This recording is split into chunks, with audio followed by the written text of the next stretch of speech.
Ram Ram. I welcome you all on the YouTube platform of शून्य study centre.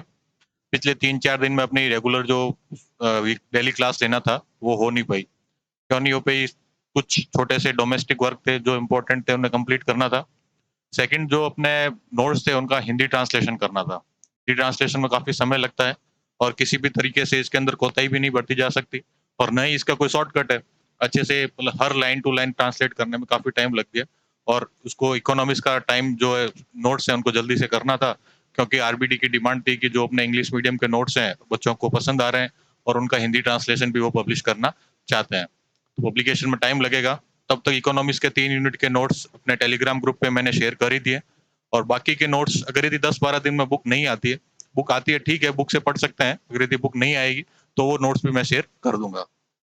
आज से अब कोशिश करेंगे डेली कंटिन्यू क्लास रखने की। जो क्लास का शेड्यूल रहेगा फिक्स कर देंगे। डेली क्लास अपना शाम को 9 बजे रहेगी। तो जो आज का टॉपिक था वो तो था डायनेमिक्स इन पॉलिटिक्स। जो अपने पॉलिटिकल सिस्टम है उसकी डायनेमिक्स, गत्यात्मकता के टॉपिक थे। उसमें भारत की राजनीति पर जो जाति है, लिंग है वगैरह, धर्म है, उसका प्रभाव था। भारत के अंदर सुरक्षा है, नागरिक समाज है, उन सब की भूमिका के बारे में वो आज का टॉपिक था। कल से जो है अपने आईआर स्टार्ट होगी, तो आईआर के लिए जो सबसे पहले टॉपिक्स हैं उनको आज कवर करेंगे। तो जो कल का टारगेट है उस टारगेट को अच्छी मतलब कि कंप्लीट करने के लिए पहले वीडियो देख लें। वीडियो देखने के बाद में अपने नोट्स से उसको जो वैल्यू एडिशन करना है वो कर लें। उससे क्या होगा कि आपको कम समय के अंदर सारी चीज कवर हो जाएगी। सबसे मेन फैक्टर यहाँ टाइम का ही है। बेसिकली क्या होता है कि जब वैकेंसी आरएस मेंस का एग्जाम हो जाता है और जब वापस से नई वैकेंसी नहीं आती, तब तक हम कोई अपने नोट्स में या अपनी स्टडी में किसी तरीके का वैल्यू एडिशन करते नहीं है। तो नेक्स्ट टाइम जब भी आरएस मेंस आता है वापस से, तो हम वापस से वहीं पे खड़े होते हैं जहां पर पिछली बार खड़े थे। तो यही सबसे बड़ा इशू है और आरपीएससी पिछले 2 एग्जाम से एक ही ट्रेंड फॉलो कर रही है। इनको एग्जाम टाइमली करवाना है। प्री भी टाइमली हुआ है और मेंस भी टाइमली ही होगा। तो बहुत ज्यादा जरूरी है कि समय पर सारा काम किया जाए। इसलिए आप इन वीडियो को देख सकते हैं, ये आपको हेल्पफुल रहेगा। फिर डेली आंसर राइटिंग प्रैक्टिस करें। Answer writing practice is the key to your success. अगर यदि आंसर्स नहीं लिखेंगे तो आंसर लिखना नहीं सीखेंगे। कोई देखकर, बोलकर, सुनकर कभी भी आंसर राइटिंग नहीं सीखी जा सकती। आपको पेन उठाना पड़ेगा और आंसर राइटिंग की प्रैक्टिस करनी पड़ेगी। ठीक है, तो विदाउट वेस्टिंग एनी टाइम हम स्टार्ट करते हैं आज के टॉपिक। तो आज के अपने टॉपिक में सबसे पहला है पोस्ट कोल्ड वॉर, मतलब कि शीत युद्धोत्तर काल में।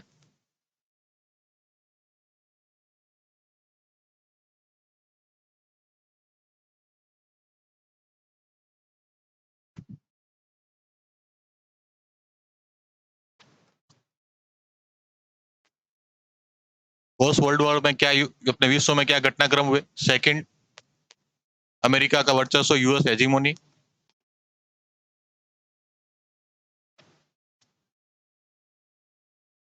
उसके बाद में इंडियन फॉरेन पॉलिसी, भारत की विदेश नीति। फिर है अपने डायनेमिक्स, जो अंतरराष्ट्रीय अर्थव्यवस्था की गत्यात्मकता।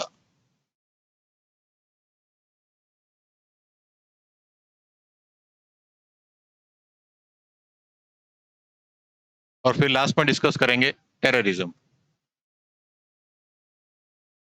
तो ये सारे बेसिकली क्या स्टैटिक टॉपिक है। इसके अंदर शीत युद्धोत्तर काल में जो विश्व में घटनाक्रम हुए वो स्टैटिक है, वो हो चुके हैं। अब दुनिया अलग तरीके से चल रही है। Second, US hegemony. तो अमेरिका का वर्चस्व अब लगभग लगभग इतना नहीं रहा जितना आज से लगभग कह सकते हैं 10 वर्ष पहले था। तो वो भी बहुत ज्यादा करंट का टॉपिक नहीं है। तीसरी बात, इंडियन फॉरेन पॉलिसी। हालांकि फॉरेन पॉलिसी में कुछ स्टैटिक टॉपिक है, कुछ डायनेमिक भी है।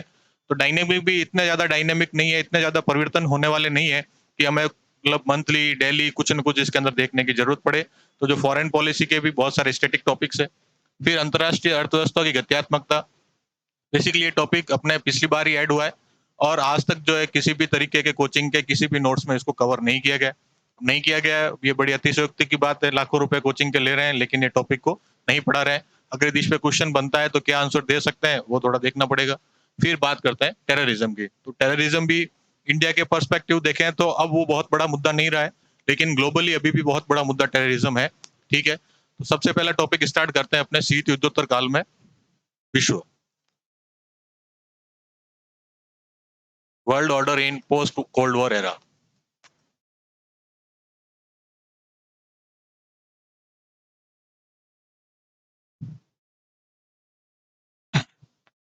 अब पोस्ट कोल्ड वॉर में क्या हुआ, कोल्ड वॉर खत्म हुआ 1991 में। 1991 के बाद में जैसे यूएसएसआर का विघटन होता है, तो यूएसएसआर के विघटन के बाद में अपने जो एनसीईआरटी की बुक है उसके अंदर एक बहुत अच्छा सा चैप्टर है, उसके अंदर कुछ एक अच्छी अच्छी टर्मिनोलॉजी यूज कर रखी है।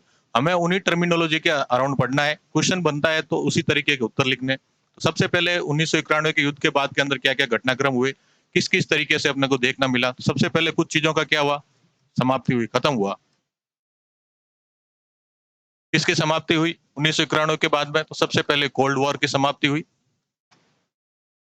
फिर किसकी समाप्ति हुई, एक विचारधारा जो ये मानती थी कि जो साम्यवाद है पूंजीवाद को हरा सकता है।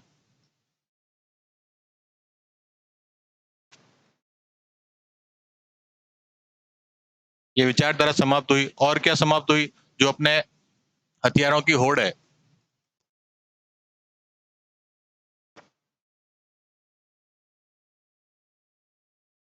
वो भी समाप्त हुआ। कोल्ड वर्ल्ड वॉर के बाद में क्या क्या समाप्त हुआ, कोल्ड वॉर समाप्त हुआ। एक ऐसी विचारधारा जो ये कहती है कि साम्यवाद पूंजीवाद को हरा सकता है, वो समाप्त हुई। और हथियारों की होड़ है विश्व के अंदर, वो समाप्त हुई। फिर क्या हुआ, स्थापना हुई, किसकी स्थापना हुई, वर्ल्ड ट्रेड ऑर्गेनाइजेशन की स्थापना हुई। ठीक है, इसके अलावा क्या हुई, बहुत सारे नए देशों की स्थापना हुई।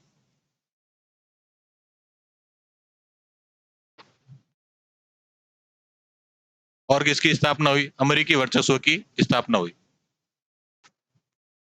कोल्ड वॉर वर्ल्ड वॉर के समय दुनिया दो ध्रुवों के अंदर बटी हुई थी। आधे अधिकांश देश अमेरिका की तरफ थे, अधिक वाला, और बाकी के देश किधर थे, यूएसएसआर की तरफ थे। तो दुनिया जो दो बाइपोलर थी, जो दो ध्रुवों में बटी हुई थी, दो दो खेमों में बटी हुई थी, उसके बाद में क्या हुआ, यूएसएसआर की समाप्ति के बाद में वो पूरी की पूरी दुनिया किसके अंदर आ जाती है, यूएस के अंदर आ जाती है।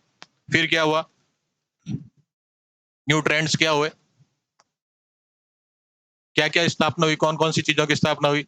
एक, सभी देशों में किसकी स्थापना हुई, लोकतंत्र की स्थापना हुई, डेमोक्रेसी की स्थापना हुई। फिर फ्री ट्रेड की स्थापना हुई। फिर सभी ने क्या किया, एलपीजी रिफॉर्म्स किए। ठीक है, कालांतर के अंदर किस पर डिबेट होने लगी, जो पर्यावरण परिवर्तन है उस पर।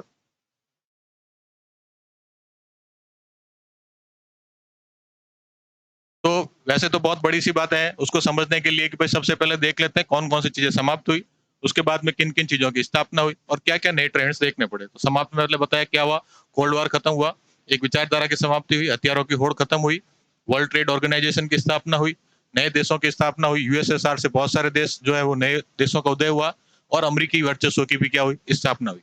नए ट्रेंड्स क्या देखने को मिलते हैं, अधिकांश देशों ने किसको अपनाया है, लोकतंत्र को। फ्री ट्रेड की स्थापना की, सभी देश चाह रहे थे कि जो अमेरिका, जो पूरी दुनिया के अंदर व्यापार हो वो कैसा हो, एकदम मुक्त और फ्री हो। एलपीजी रिफॉर्म्स हुए, और पर्यावरण परिवर्तन की बातें भी होने लगी। ठीक है, उसके बाद में क्या एक टर्म यूज की गई है, शॉक थेरेपी।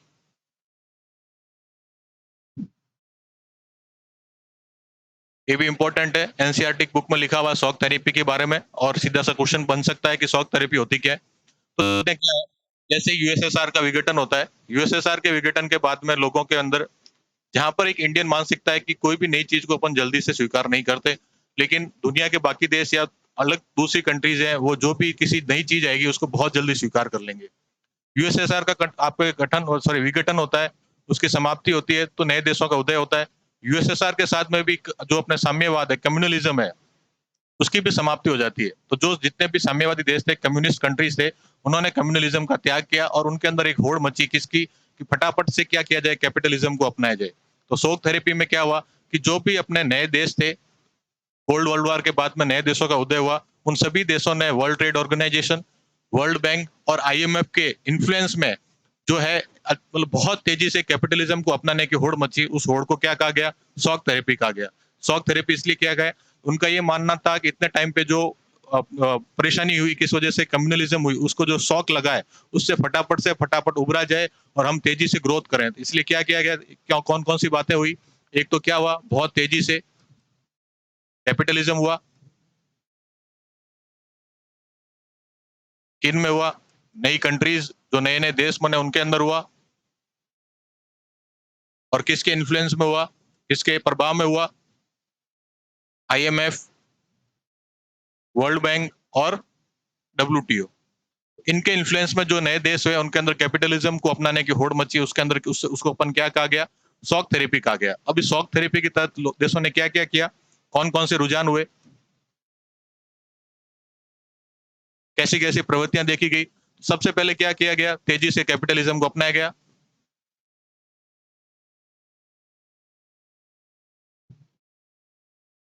सेकंड, प्रॉपर्टी है उसको क्या माना गया, प्राइवेट प्रॉपर्टी। जो कम्युनलिज्म होता है उसके अंदर संपत्ति का अधिकार जो है वो नहीं होता है, जो व्यक्ति है जिसकी संपत्ति सारी किसके पास में होती है, स्टेट के पास में होती है, state is the owner of property. लेकिन यहाँ पर क्या किया गया कि जो संपत्तियां हैं व्यक्तियों की वो किसकी रहेगी, निजी रहेगी। फिर क्या किया गया, जो सरकारी पीएसयूज है उनका क्या किया गया, निजीकरण, प्राइवेटाइजेशन किया गया।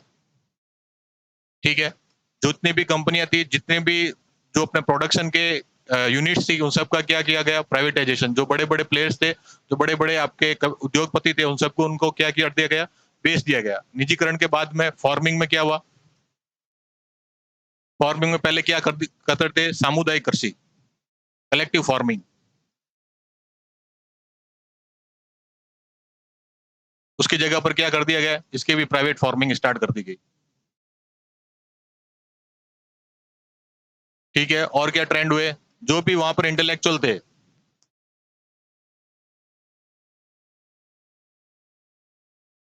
उन्होंने देश छोड़ दिया। ठीक है ना, ये सारे क्या नो शॉक थेरेपी के दौरान प्रवृत्तियां कहते हैं या फिर घटनाएं कहते हैं, देखने को मिली। कौन कौन सी देखने को मिली, इतने भी देश थे यूएसएसआर के अधीन, या फिर कौन कौन से देश थे, एक तो रशिया खुद था, सेंट्रल एशिया के देश थे, ताजिकिस्तान, तजाकिस्तान, उज्बेकिस्तान, और आपके ईस्टर्न यूरोपियन देश थे, जैसे यूक्रेन हो गया, जॉर्जिया हो गया, ठीक है, स्लोवाकिया हो गया, चेकोस्लाविया हो गया, युगोस्लाविया हो गया। ये सभी पहले किसके भाग थे, यूएसएसआर के भाग थे। उसके बाद में इन सब में क्या किया गया, जो है जबरदस्त तेजी से कैपिटलिज्म किया गया। जो संपत्ति थी उसको क्या कर दिया गया, निजी संपत्ति मानी गई। जो कंपनियां थी, जो सरकारी कंपनियां पीएसयूज थी, उनका प्राइवेटाइजेशन किया गया। जो कृषि थी, जो सामुदायिक कहते हैं या फिर कलेक्टिव कृषि थी, उसकी जगह पर प्राइवेट फार्मिंग स्टार्ट हुई। और जो इंटेलेक्चुअल्स थे, जो उस समय वहां के जो रशिया यूएसएसआर के जो बौद्धिक लोग थे, ठीक है, जो बुद्धिजीवी लोग थे, उन सब ने वहां से देश छोड़ना या माइग्रेट होना स्टार्ट कर दिया। इन रुझानों के बीच में इनका परिणाम क्या हुआ, इनके परिणाम की बात करते हैं। जैसे मैं बता रहा हूँ, कुछ टर्म्स है वो सीधे सीधे क्वेश्चन में आ सकती है, सीधा पूछ सकते हैं शॉक थेरेपी क्या है। शॉक थेरेपी के बाद में एक सेकंड टर्म और यूज की जाती है,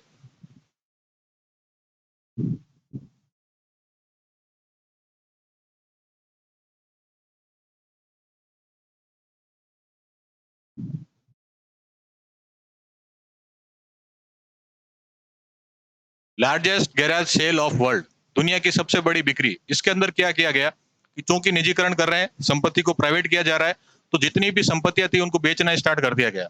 तो ऐसा कहा जा रहा है कि जो यूएसएसआर है उसकी 90% जो एसेट थे, जो सरकार की संपत्ति थी, जो राज्य की संपत्ति थी, उन सबको क्या कर दिया गया, बेचा जाना स्टार्ट कर दिया गया। यहाँ पर क्या कर रहे हैं, यूएसएसआर की या फिर रशिया की कहते हैं, जो 90% पॉपुलेशन है, 90% सॉरी संपत्ति है, की बिक्री करना स्टार्ट कर दिया गया। ये काम इतनी तेजी से चल रहा था, इसके ऊपर किसी भी तरह का जो है वो सरकारी नियंत्रण नहीं था।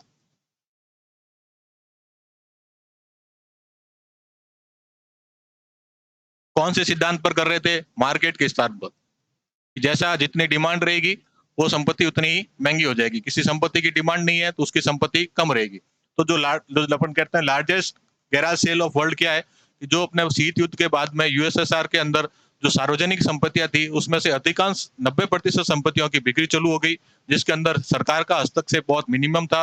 और संपत्तियों के जो भाव थे वो मार्केट के आधार पर या बाजार के आधार पर तय किए गए। जिस संपत्ति की जितनी अधिक मांग थी वो संपत्ति उतनी अधिक महंगी बिकी गई।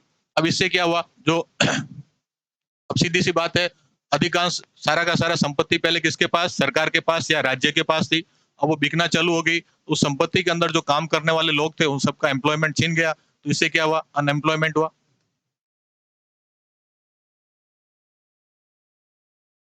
फिर क्या हुई, अनएम्प्लॉयमेंट के साथ में क्या होगी, निर्धनता आएगी, कलेक्टिव फार्मिंग बंद हो गई, प्राइवेट फार्मिंग स्टार्ट हो गई। उससे क्या हो गया, खाद्यान्न की कमी हुई। खाद्यान्न की कमी हुई तो क्या करना पड़ा, कृषि के उपयोगों को आयात करना पड़ा। ठीक है, इसके अलावा और क्या किया गया? डेमोक्रेसी को तो अपनाया गया, लेकिन किसी भी तरीके से जो है वो जुडिशियल सुप्रीमेसी नहीं थी। इन सभी देशों में भारत के अंदर लोकतंत्र की स्थापना होती है 1947 में। भारत ने स्वीकार किया कि हमारा पॉलिटिकल सिस्टम कैसा होगा? डेमोक्रेटिक होगा। और इसके लिए भारत ने बहुत 3 साल तक बहुत अच्छे से बैठकें की, संविधान सभा की बैठकें हुई और संविधान सभा ने भारत के संविधान का निर्माण किया। इस देश को इस कॉन्स्टिट्यूशन के अकॉर्डिंग चलाना है। लेकिन इन देशों के अंदर ऐसा कुछ नहीं हुआ। इन्होंने फटाफट आव देखा ना ताव, डेमोक्रेसी को एक्सेप्ट कर लिया, किसी तरह की कॉन्स्टिट्यूशन को फॉर्म नहीं किया। भारत के अंदर डेमोक्रेसी के अंदर अपने जो पार्लियामेंट सिस्टम है, संसदीय व्यवस्था है, वहीं कुछ देशों में जो है वो अपने प्रेसिडेंटियल है, मतलब कि जो राष्ट्रपति की जैसी व्यवस्था है, जैसे अमेरिका हो गया। इन अधिकांश देशों में किसी तरह की संसदीय व्यवस्था को नहीं अपनाया गया। यहाँ पर कोई संसद नहीं बनाई गई, डेमोक्रेसी को अपना लिया और जिसे कह सकते हैं ऑथोरिटेरियन सिस्टम, तो एक सत्तात्मक तरह की सिद्धांत होगी कि भाई डेमोक्रेसी तो होगी, लेकिन चुनाव किसका होगा? केवल एक ही व्यक्ति का होगा। यहाँ पर क्या बनाया गया? अधिकांश देशों में राष्ट्रपति बने और राष्ट्रपति बाद में क्या बन गए? आपके तानाशाह। ठीक है, जैसे एग्जाम्पल देख लीजिए पुतिन। जब से मैं सोचना समझना मैंने स्टार्ट किया है, रशिया का प्रमुख पुतिन ही है। पहले प्राइम मिनिस्टर प्रमुख था तो पुतिन, जब राष्ट्रपति प्रमुख हुआ तो पुतिन, और जब से आप सभी ने देखना शुरू किया रशिया किसके कंट्रोल में? पुतिन के कंट्रोल में। इसके अलावा एक देश है जॉर्जिया, ताजिकिस्तान, वहां पर भी किसने शासन किया? अपने तानाशाहों ने शासन किया। तो ये सारी कौन सी घटना है? वर्ल्ड वॉर के बाद में जिस तरीके से शॉक थेरेपी हुई, शॉक थेरेपी के बाद में biggest garbage sale of world, उसके अंदर क्या हुआ? संपत्तियों को बेचा गया। संपत्तियों को बेचने से आपकी बेरोजगारी उत्पन्न हुई, गरीबी उत्पन्न हुई और जो है वो खाद्यान्नों की कमी हुई, इसलिए किसी का आयात करना पड़ा। और जो राष्ट्रपति है वो क्या बन गए? तानाशाह बन गए। ठीक है, वर्ल्ड ऑर्डर के बाद में ये सारी हो गई कौन कौन सी इसकी घटना हुई। फिर क्या होती है? Political instability.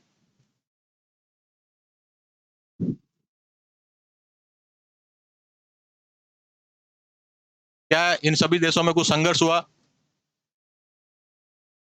ये संघर्ष अभी तक कई सारे देशों में चालू है, जैसे अभी कह सकते हैं रशिया यूक्रेन वॉर।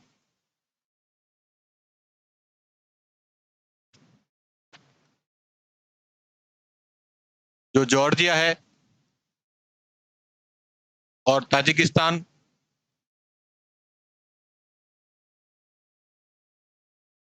यहाँ पर क्या हुआ? अपने सिविल वॉर स्टार्ट हो गया। जो चेकोस्लाविया है,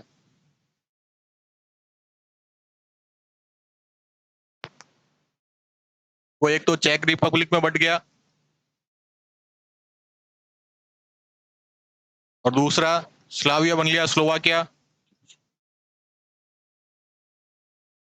फिर एक और देश बनता है सेकेंड वर्ल्ड वॉर के बाद में, यूगोस्लाविया। ये तो बहुत सारे छोटे छोटे देशों में बंट गया, जैसे क्रोएशिया, बोस्निया,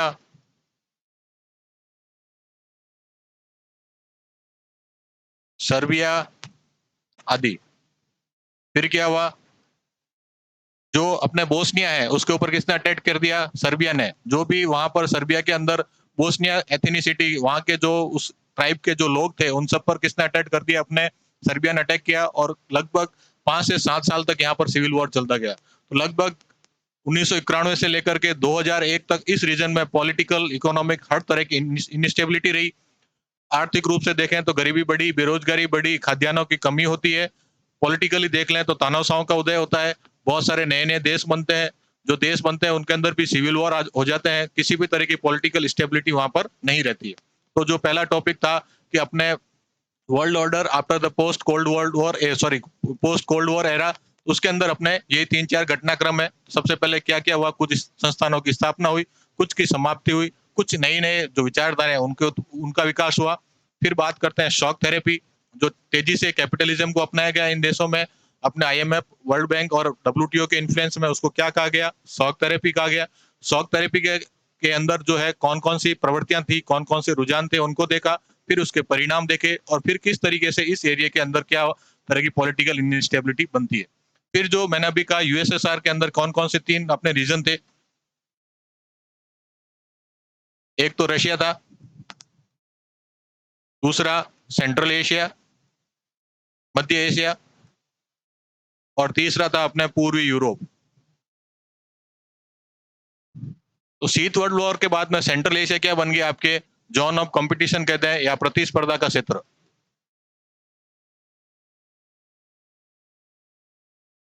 अब ये क्वेश्चन भी अपने एनसीईआरटी के अंदर लिखा गया है। तो एनसीईआरटी के अंदर लिखा गया है कि किस तरीके से जो है प्रतिस्पर्धा का क्षेत्र बन जाता है आपके सेंट्रल एशिया रीजन। तो उसके अंदर कह देंगे कि तीन सबसे बड़ी पावर यहाँ पर रह जाती है, एक तो यूएस, एक रूस और तीसरा चीन। इस क्षेत्र पर सेंट्रल एशिया रीजन पर अपना वर्चस्व जमाने के लिए इन तीनों महाशक्तियों के अंदर क्या मच जाती है, होड़ मच जाती है। यूएस यहाँ पर क्या स्थापित करना चाह रहा था, सैन्य ठिकाने। यहाँ सैन्य ठिकाने क्यों स्थापित कर रहा है, क्योंकि यूएस के सबसे बड़े दुश्मन देश उस वक्त के कौन, अफगानिस्तान और इराक, वो दोनों इससे नजदीक थे। यहाँ पर थोड़ा लिबरल सिस्टम था, तो यूएस चाह रहा था कि इन देशों को इन्फ्लुएंस किया जाए और इनके ऊपर क्या स्थापित कर दिया जाए, वहां पर सैन्य ठिकाने स्थापित कर दें, ताकि अपनी मिलिट्री को इराक भेजना हो या अफगानिस्तान भेजना हो आसानी से भेजा जा सके। रूस यहाँ पर क्या चाह रहा था, अपना वर्चस्व। रूस को लगता था कि यूएसएसआर के जितने भी सदस्य देश हैं उन सब का सबसे पहला साझेदार कौन होना चाहिए, केवल रूस ही होना चाहिए। वहां पर किसी भी तरह का हस्तक्षेप किसी को करना है तो कौन करे, केवल रूस। अगर यदि अमेरिका या चीन चाहता है तो हस्तक्षेप उसके ऊपर कोई अधिकार नहीं है। और यही सबसे बड़ा कारण किसका है, रूस यूक्रेन वॉर का। फिर चीन, चीन यहाँ पर क्या चाह रहा था, जो यहाँ पर पेट्रोलियम रिजर्व बहुत है,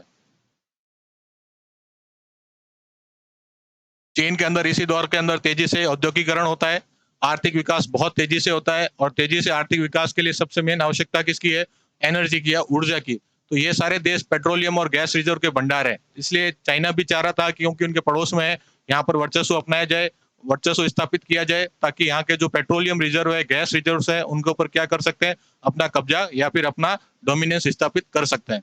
तो जो अपने सेंट्रल एशिया है वो जोन ऑफ कंपटीशन कैसे बना, अमेरिका सैन्य ठिकाने स्थापित करना चाह रहा है, रशिया अपना वर्चस्व को बनाए रखना चाह रहा है, और जो चीन है वो इनकी उसकी नजर किस पे है, यहाँ के पेट्रोलियम और गैस रिजर्व पर इनकी नजर है। ठीक है, तो ये पहला टॉपिक होता है समाप्त। फिर है अपना अमेरिकी वर्चस्व।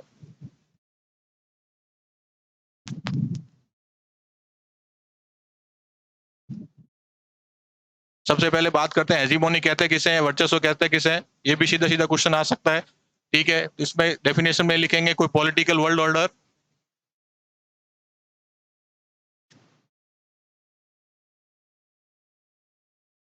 Having single super power.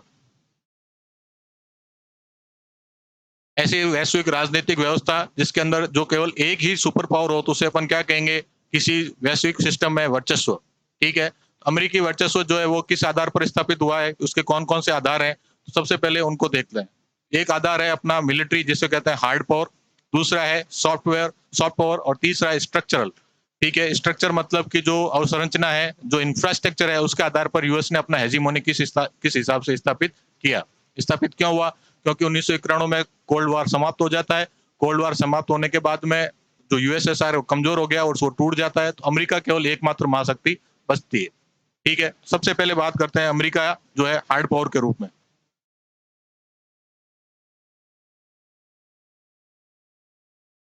जब भी आता है अमेरिका हार्ड पावर में, तो एक पहली बात जो सबसे पहले हमें लिखनी है, एनसीईआरटी में भी ये बात लिखी गई है, एज ए हार्ड पावर क्या अमेरिका अपने एब्सोल्यूट एंड रिलेटिव। एब्सोल्यूट का मतलब हुआ पूर्ण, और रिलेटिव का मतलब सापेक्ष। अब एब्सोल्यूट हार्ड पावर क्या कहती है कि जो अमेरिका यूएस आर्मी है वो किसी भी जगह पर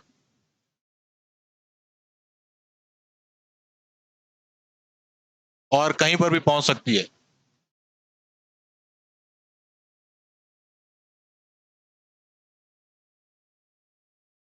ठीक है, सापेक्ष की बात करें, रिलेटिव का क्या मतलब हो गया, किसी और देश की आर्मी में ये क्षमता नहीं है।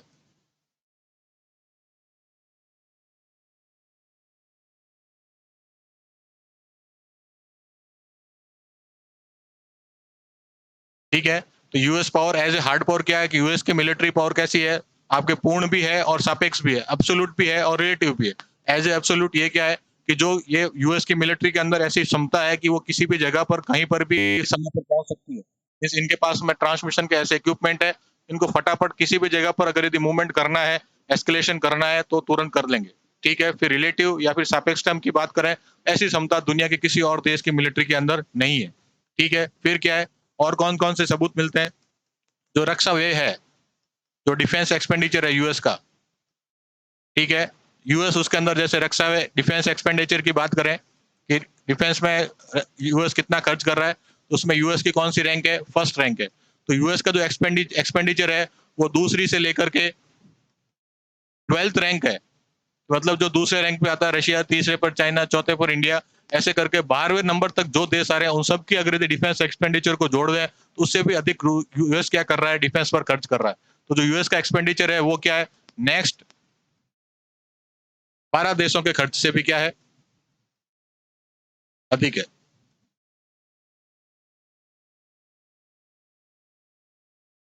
ठीक है, रक्षा व्यय यूएस का क्या है? बहुत अधिक है। जो अगले 12 देश है उनसे भी अधिक है। तो यूएस ने हार्ड पावर को स्थापित करने के लिए अपने कोल्ड वॉर के बाद में, शीत युद्ध के बाद में कौन कौन से घटनाक्रम किए? सबसे पहला गल्फ वॉर।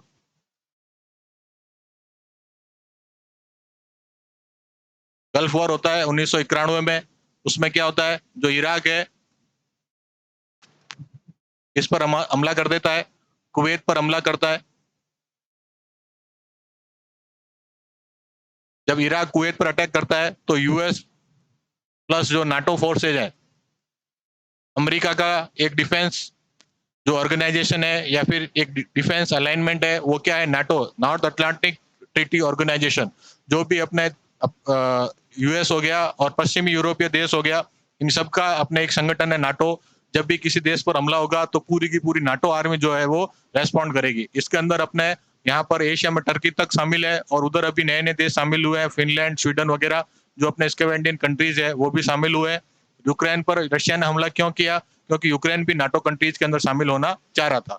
तो जो यूएस ने, जो नाटो देश, यूएस के नेतृत्व में नाटो देशों की आर्मी ने किस पर अटैक किया? इराक पर अटैक किया है। इसे क्या नाम दिया गया? Operation Thunder Storm, sorry Operation Desert Storm. ठीक है, यहाँ पर स्मार्ट बॉम्ब का उपयोग किया गया और इसे एक कंप्यूटर वॉर भी कहा गया। अमेरिका ने अपना रुतबा कह दें या अपना रौब कह दें, वो जमाने के लिए जो भी बॉम्ब गिरा रहे थे, जो भी इसकी मिलिट्री एक्सरसाइज थी या फिर जो भी इसके मिलिट्री कैंपेन थे, उसका लाइव टेलीकास्ट स्टार्ट करवा दिया। ठीक है, और स्मार्ट बॉम्ब मतलब प्रीसाइज बॉम्ब, जिसको अटैक करना है वहीं पर जाकर अटैक हो रहा है, बाकी किसी तरह की कोलेटरल डैमेज, ठीक है, वो किसी तरह का कोलेटरल डैमेज वहां पर नहीं हो रहा है। और इसका लाइव टेलीकास्ट हुआ, इसलिए इसको क्या कहा गया? अपने कंप्यूटर बॉम्ब। तो क्वेश्चन आया हुआ है ऑपरेशन एंड्यूरिंग फ्रीडम, इस बार क्वेश्चन बन सकता है। ऑपरेशन डेजर्ट स्टॉर्म क्या है? तो यूएस ने इराक पर हमला किया क्योंकि इराक ने कुवैत पर हमला कर दिया था, और कुवैत को फ्री कराने के लिए जो जिस ऑपरेशन के तहत अटैक किया गया उसका क्या नाम था? Operation Desert Storm. Second Clinton के टाइम पे क्या हुआ? तो ये जो गल्फ वॉर हुआ था उस टाइम राष्ट्रपति कौन थे? George Bush first. ठीक है, और जब सेकंड इसके बाद में राष्ट्रपति कौन बनते हैं? Bill Clinton. क्लिंटन के समय हालांकि कोई मिलिट्री पावर को स्थापित करने की या फिर जानबूझ के अटैक करने की ऐसी कोई बात नहीं थी। ये सॉफ्ट पावर के रूप में देशों को नेगोशिएट करके, देशों को परसुएट करके अपनी विचारधारा फैलाने पर अधिक ध्यान दे रहे थे। तो क्लिंटन के समय भी कुछ एक मिलिट्री ऑपरेशन हुए। कौन कौन से हुए? सबसे पहला कोसोवो। जैसे अभी कहा यूगोस्लाविया बहुत सारे देशों में बंट गया, तो कोसोवो पर भी क्या है? अटैक कर दिया गया था यूगोस्लाविया के पास से किसी देश ने। तो कोसोवो को फ्री कराने के लिए अब अमेरिका ने क्या किया? वापस से जो है नेटो कंट्रीज ने अटैक किया, एयर अटैक किया, इसकी एयरफोर्स ने अटैक किया और कोसोवो को क्या करवाया गया? फ्री करवाया गया। सेकंड किया, जो अपने नैरोबी है, केनिया, और तंजानिया, वहां पर यूएस एम्बेसी पर जो अलकायदा के आतंकवादियों ने क्या कर दिया? मिसाइल अटैक किए, हमला कर दिया। उसके रेस्पॉन्स में एक ऑपरेशन चलाया, ऑपरेशन इन्फानाइट रीच।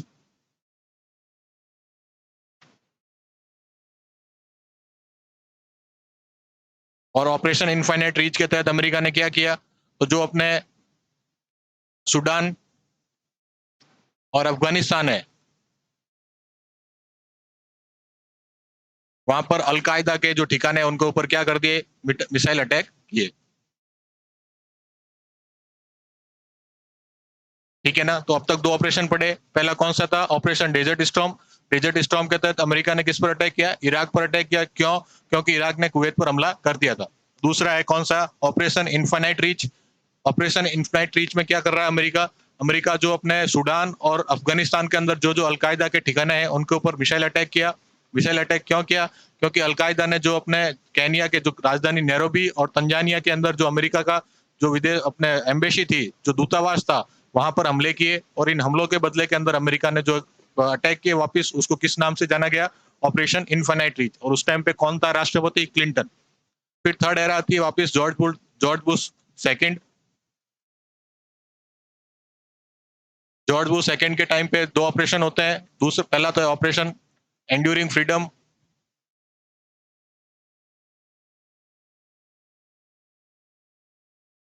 और दूसरा है operation Iraqi freedom.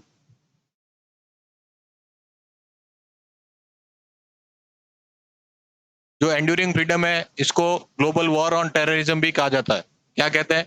Global war on terrorism. ठीक है ना। ये किस पर अटैक था? अफगानिस्तान पर। और इराकी फ्रीडम किस पर था? इराक पर। इराक पर क्यों हमला किया गया? क्योंकि इराक पर अमेरिका ने इल्जाम लगाया इसने क्या बना रखे हैं? Weapons of mass destruction. ऐसे ऐसे हथियार बना रखे हैं जो कि पूरी दुनिया को क्या कर सकते हैं? तबाह कर सकते हैं। तो उन हथियारों का पता लगाने और उन हथियारों को नष्ट करने के लिए अमेरिका ने इराक पर हमला किया। उसका क्या नाम दिया गया? Operation Iraqi freedom. दूसरा हमला कौन सा था? Operation enduring freedom. किस पर किया गया? अफगानिस्तान पर। अफगानिस्तान पर हमला क्यों किया? क्योंकि अलकायदा ने किस पर अटैक कर दिया था? 9/11 के अटैक्स किए थे कहां पर? अमेरिका में। और वर्ल्ड ट्रेड सेंटर और पेंटागन के सेंटर पर जो है वो लगभग अटैक कर दिए 5 हवाई जहाजों के द्वारा, और 3000 लोग वहां पर उस आतंकी हमले के अंदर मारे गए थे। तो ये तो हो गए इसके हार्ड पावर के अंदर ऑपरेशन। हार्ड पावर के अंदर ऑपरेशन में चार ऑपरेशन मेन है। पहला ऑपरेशन डेजर्ट स्टॉर्म, दूसरा ऑपरेशन इन्फिनाइट रीच, तीसरा ऑपरेशन इराकी फ्रीडम, और चौथा आपके ऑपरेशन जो है वो enduring freedom. Enduring freedom Afghanistan पर है, और ये आपने आरएस मेंस 2018 में पूछा जा सका है। अब जो पॉलिसी है हार्ड पावर की, कि अमेरिका करता क्या हार्ड पावर के रूप में, तो उसके अंदर चार बातें की गई। सबसे पहला क्या है? कॉन्कर। फिर हिटर। फिर पनिश। फिर आता है पुलिस। तो जो हार्ड पावर के जो 4 पिलर्स हैं,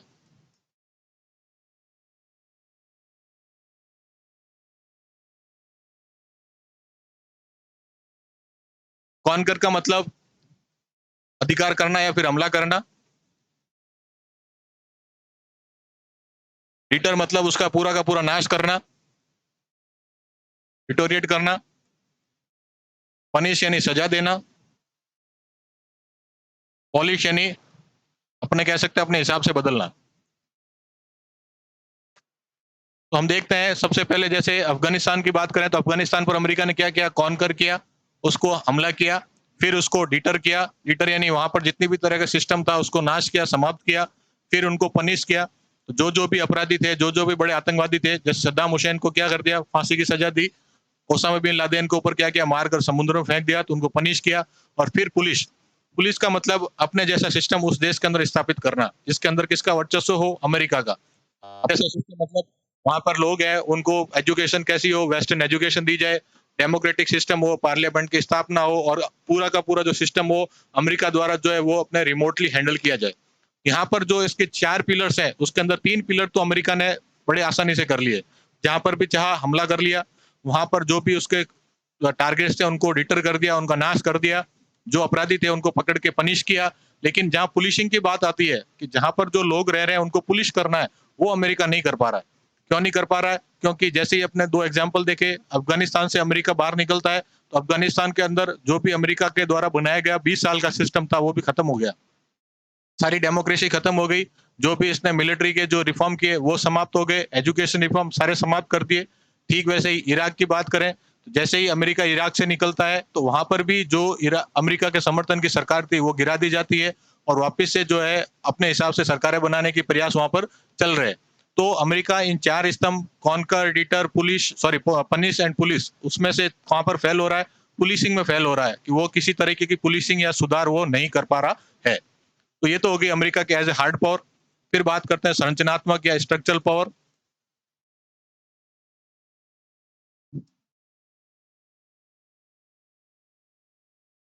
स्ट्रक्चर में क्या कर रहा है, जैसे किसी देश को वर्चस्व बनाना है तो वर्चस्व के लिए अपने जैसा आपको क्या बनाना पड़ेगा, इंफ्रास्ट्रक्चर बनाना पड़ेगा। ठीक है, जैसे अपने गांव के अंदर कोई व्यक्ति अपना वर्चस्व स्थापित करना चाहता है तो सबसे पहले क्या करेगा, सामुदायिक या फिर कहते हैं पब्लिक यूटिलिटीज बनाएगा कि लोगों को सामुदायिक हॉल की आवश्यकता है तो वो व्यक्ति अपने एक हॉल बना के देगा ताकि सभी लोग उस हॉल में बैठे और बात करें कि भाई ये हॉल किसने बनाया है, उसने बनाया है, या फिर उसकी परमिशन से जाकर के बैठे, चाहे कोई फीस हो चाहे नहीं हो, लेकिन पहले परमिशन ली जानी चाहिए। तो ये सारी चीजें क्या है, वर्चस्व को स्थापित करने के लिए। तो जब अमेरिका को अपना वर्चस्व बनाना है दुनिया में तो उसको क्या करने पड़ेंगे, स्ट्रक्चर क्रिएट करना पड़ेगा। वहां पर क्या करना पड़ेगा, संरचनाएं बनानी पड़ेगी। ठीक है, इसके लिए अमेरिका ने क्या किया है, इंटरनेट।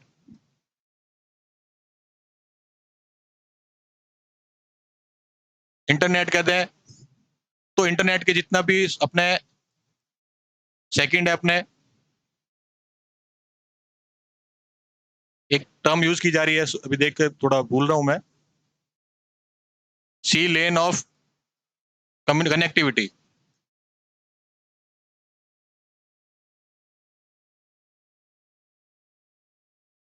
और क्या किया अमेरिका ने, एमबीए की डिग्री, फिर डॉलर का वैश्वीकरण,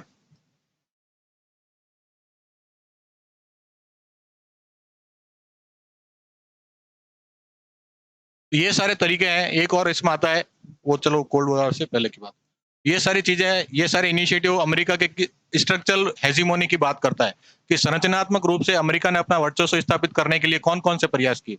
अमेरिका ने किसकी स्थापना की, इंटरनेट की स्थापना की। पूरी दुनिया में इंटरनेट फैल चुका है, आजकल हर गतिविधि इंटरनेट के माध्यम से हो रही है। आप और हम जो कम्युनिकेट कर रहे हैं उसके लिए भी सबसे मेन जरिया क्या है, इंटरनेट है। और इंटरनेट में जितने भी आप देखोगे जो अपने बड़े बड़े प्लेयर्स हैं वो कहाँ के हैं, अमेरिका के। चाहे माइक्रोसॉफ्ट हो, चाहे आपके गूगल हो, चाहे अमेजोन हो, ठीक है, जितने भी तरीके के हर सेक्टर में सबसे बड़ी जो अपने ऑनलाइन प्लेटफॉर्म कहते हैं या फिर इंटरनेट से रिलेटेड कोई अपने डोमेन है तो उसका सबसे बड़ा प्लेयर या कंपनी कहाँ की है, अमेरिका की कंपनी है। फिर बात करते हैं SLOC, sea lane of connectivity. ये अमेरिका ने किसके लिए स्थापित कर रखी है, जितने भी वाणिज्यिक या कॉमर्शियल शिप हैं उनके आवाजाही के लिए क्या स्थापित कर रखा है, एसएलओसी। तो यहाँ पर अगर यदि आपको अपने सी रूट से किसी भी तरीके का शिप आपके शिपमेंट करना है, किसी भी तरह का व्यापार करना है तो उसके लिए आपको किसकी आवश्यकता होगी, अमेरिका की परमिशन की आवश्यकता होगी। फिर एमबीए की डिग्री, पब्लिक एडमिनिस्ट्रेशन और बिजनेस मैनेजमेंट, ये प्योरली जो है अपने किसके बनाए गए सब्जेक्ट्स हैं, अमेरिका के द्वारा बनाए गए सब्जेक्ट्स हैं। एमबीए के थ्रू किसको प्रमोट कर रहा है अमेरिका, कैपिटलिज्म को प्रमोट कर रहा है। ठीक है ना, इकोनॉमी ऑफ मनी को प्रमोट कर रहा है। सभी लोग किसको बात कर रहे हैं, पैसा कमाने के बारे में बात कर रहे हैं। मेरा सबसे मेन ऑब्जेक्ट क्या है कि किस तरीके से अपनी कंपनी को ग्रो करवाया जा सकता है, कौन सी तरह की मैनेजरियल स्किल आपके अंदर होनी चाहिए ताकि आप अपनी कंपनी के लिए अच्छे से काम कर सको और अधिक से अधिक पैसे की कमा सकते हो। फिर डॉलर का वैश्वीकरण, चाहे आपके देश की कोई भी मुद्रा हो, आपके पास में उसकी कोई वैल्यू नहीं है जब तक आपके पास में डॉलर्स नहीं है। देश की पहचान उसके पास में उपस्थित डॉलर से होती है। तो ये भी क्या है, यूएस के संरचनात्मक या फिर स्ट्रक्चरल जो हेजिमोनी है, वर्चस्व है, उसके कुछ उदाहरण है। फिर बात करते हैं soft power.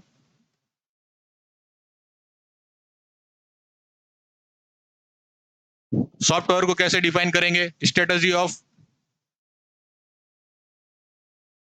Persuade then coercion, कि कोएर्सिव फोर्स आपको नहीं यूज करनी है, आपको क्या करना है, परसुएड करना है, आपको नेगोशिएशन करना है, लोगों से बातचीत करनी है, उनको बातचीत के जरिए अपने बातों पर राजी करना है या अपनी बात के दबाव में उनको अपनी बात को स्वीकार करवाना है। जैसे जबरदस्ती कोई बात स्वीकार कर ली जाए कि भाई हाँ आपको इस पे एग्रीमेंट पे साइन करना है, इंटरनेशनल मीडिया से उसके ऊपर दबाव बनाया जाए, ठीक है ना, प्रेस कॉन्फ्रेंस करवाई जाए, उसकी आलोचना की जाए, जिससे क्या बिना किसी तरीके के हमले के, बिना किसी मिलिट्री पावर को यूज किए अपना वर्चस्व स्थापित किया जा सकता है। यहाँ पर दूसरा और फैक्टर है सॉफ्ट पावर का, कि वहां पर लोगों के डे टू डे लाइफ के अंदर अपना कल्चर या अपनी जो लाइफ स्टाइल है उसको इतनी तरीके से स्वीकार्यता बढ़ा दी जाए कि वो लोग सोच ही नहीं पाए कि अमेरिका के अलावा कुछ चीज है। सॉफ्ट पावर के रूप में अपना वर्चस्व स्थापित करने के लिए अमेरिका ने क्या किया है, कुछ तरीके की आइडियोलॉजी है, जो अमेरिकन आइडियोलॉजी है उसको पूरी दुनिया में फैलाना चाह रहा है। कौन कौन से उसके अंदर सिद्धांत है, पहला सिद्धांत लोकतंत्र, फिर मानवाधिकार, फिर मॉडर्नाइजेशन,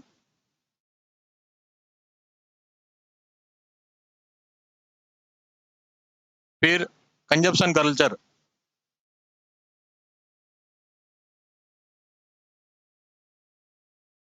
फिर dream to earn.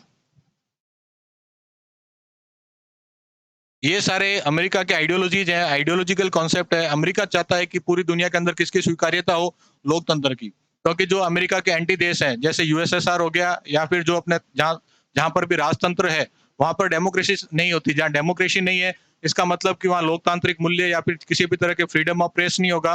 Freedom of press नहीं होगा तो अमेरिका अपनी बातें वहां पहुंचाना चाहता है, वो वहां तक नहीं पहुंचा जाएगा। तो जिन भी देशों में डेमोक्रेसी नहीं है, वहां अमेरिका क्या कर रहा है, वहां के लोगों को डेमोक्रेसी के प्रति जागरूक कर रहा है और एक रिबेलियन या फिर एक विरोध उन लोगों के अंदर क्रिएट कर रहा है, ताकि लोग अपने जो पॉलिटिकल सिस्टम है उसके अगेंस्ट आवाज उठा सके और उसको कार्रवाई करें और उनके विरोध काम करें। फिर मानवाधिकार, दुनिया के अंदर सबसे पहले मानवाधिकारों की आवाज कहां पर उठती है, अमेरिका के अंदर ही उठती है। अमेरिका भी ह्यूमन राइट्स को बहुत अधिक प्रचारित करता है और ड्यूटीज की जगह पर किस पे फोकस कर रहा है, अधिकारों पर। वो चाह रहा है कि हर व्यक्ति के क्या हो, उसके अधिकार हो।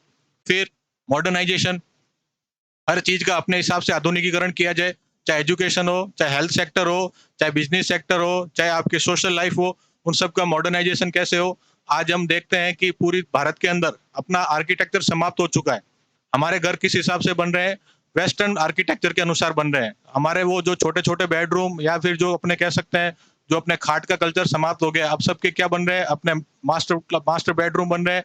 सबके अंदर क्या बन रहा है, डबल बेड बन रहा है, ड्रेसिंग टेबल लग रही है, डाइनिंग टेबल लग रही है। जो पुराना इंडियन आर्किटेक्चर था वो समाप्त हो चुका है। तो जो मॉडर्नाइजेशन का आइडिया है कि किस हिसाब से मकान बनाना है, किस हिसाब से मॉडर्न होना है, तो वो भी डिफाइन कौन कर रहा है, अमेरिका डिफाइन कर रहा है। तो अमेरिका की डेफिनेशन को सबने एक्सेप्ट कर लिया है और अगर यदि अमेरिका की डेफिनेशन के अनुसार आप मॉडर्न हो तभी आप मॉडर्न कहलाए जाओगे। फिर बात करते हैं कंजप्शन कल्चर, उपभोक्तावादी कल्चर। पहले अपने देखते थे इंडियन कल्चर कंजप्शन कल्चर नहीं था। यहाँ पर चीजों को कंज्यूम करने की बहुत अधिक आपने आदत नहीं थी। यहाँ पर संरक्षण की बात थी, कंजर्वेशन की बात थी। यहाँ अपने चीजों को बचा कर रखा जाता था। लोग एक ही साइकिल पर पूरी जिंदगी निकाल देते थे, ठीक है ना। लेकिन अब क्या है, कंजप्शन कल्चर है। एक बच्चा 5 साल का होता है तब तक कितनी साइकिलें चेंज हो जाती है, उसकी 3 साइकिलें चेंज हो जाती है। तो ये कौन सा कल्चर है, कंजप्शन का। जितना हो सके आप कंज्यूम करो, कंज्यूम करने के बाद वो चीज वेस्ट हो जाए तो उसको कबाड़ी बेच दो, कबाड़ी से स्क्रैप बनाओ, स्क्रैप से उसको रिसाइकल करो और फिर से जो है वापस से उसकी रिसाइकल चीज से नई चीज का उत्पादन करें। फिर आपने ड्रीम ऑफ अर्न, आज लोग सभी बहुत अधिक पैसा कमाना चाहते हैं और कोई ड्रीम हो ना हो, क्या ड्रीम होता है कि मुझे जल्दी से जल्दी मिलियनियर बिलियनियर बनना है, मुझे एक मल्टी डॉलर कंपनी खड़ी करनी है। ये ड्रीम भी कौन दिखा रहा है, अमेरिका दिखा रहा है। किसके माध्यम से, अपनी एमबी डिग्री के माध्यम से। अब इसके माध्यम क्या है, as a soft power, as a soft power इसके माध्यम है एक तो हॉलीवुड और दूसरा है अपने इंटरनेशनल मीडिया। हॉलीवुड और इंटरनेशनल मीडिया के माध्यम से अमेरिका अपने इन विचारधाराओं को लागू करना चाह रहा है या प्रसारित करना चाह रहा है, ताकि लोगों की डे टू डे लाइफ को प्रभावित कर सके। तो ये तो हो गया अपने सॉफ्ट पावर की बात में, यूएस हेजीमोनी की बात हो गई। अब बात करते हैं यूएस हेजीमोनी का क्या रिफ्लेक्शन होना चाहिए, प्रतिक्रिया।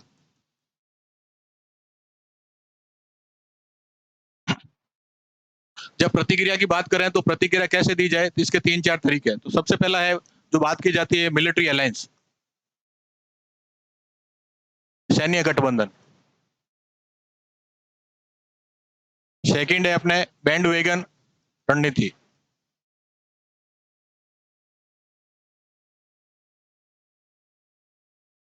तीसरा स्ट्रेटेजी टू हाइड।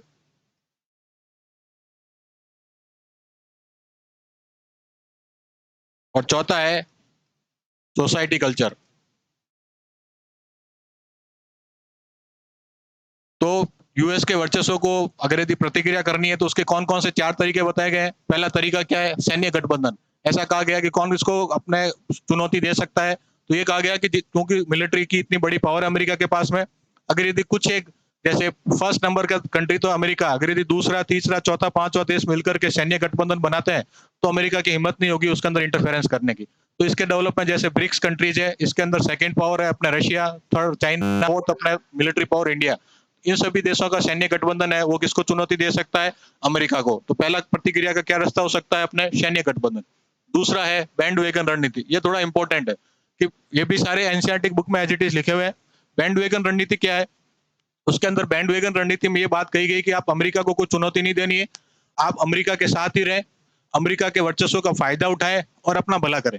ठीक है, जैसे चाइना ने किया। चाइना 91 से लेकर के 2005 तक अमेरिका का ध्यान किस पर था? अपना वर्चस्व को बनाने के लिए। और चाइना का ध्यान किस पर था? अपने इकोनॉमिक डेवलपमेंट पर।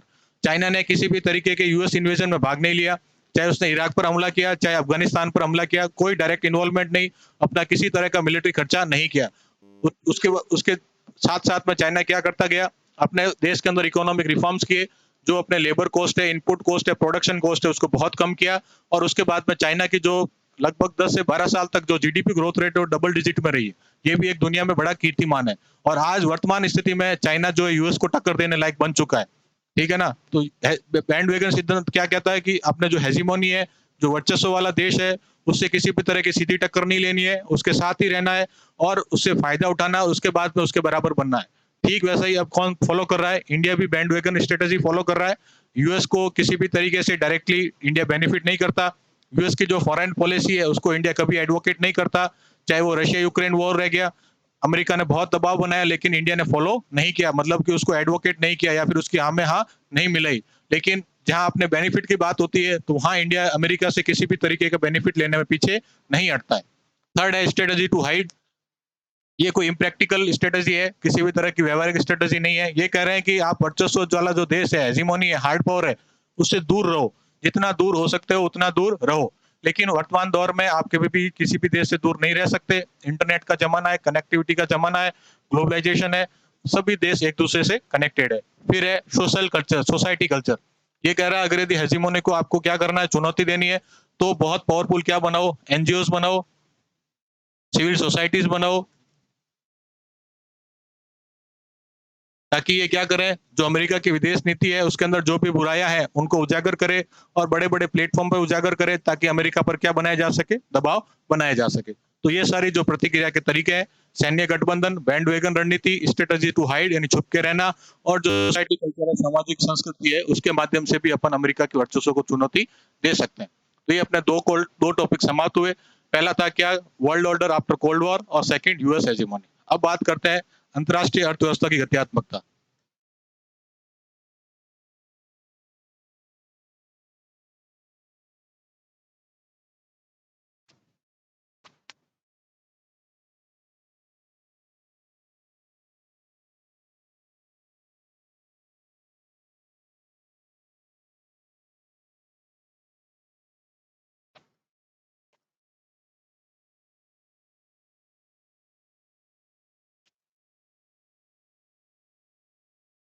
ये टॉपिक आरएस 2000 मेंस वाला 21 में ही ऐड हुआ है। उससे पहले ये टॉपिक आईआर के सब्जेक्ट में नहीं था और अभी तक लगभग लगभग हर कोचिंग इंस्टीट्यूट में ये अनटच्ड है। किसी को नहीं पढ़ाया जा रहा है, ना ही किसी को समझ में आ रहा है कि इस टॉपिक में क्या पढ़ाए।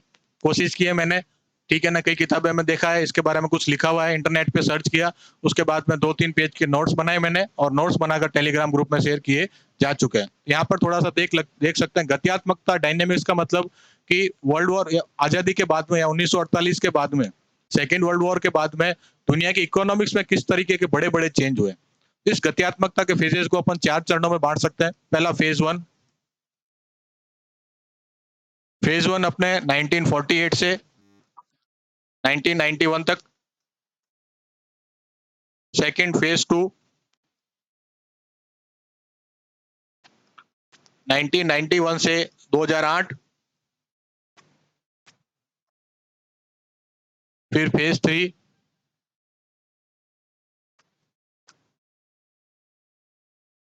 2009 से 2019।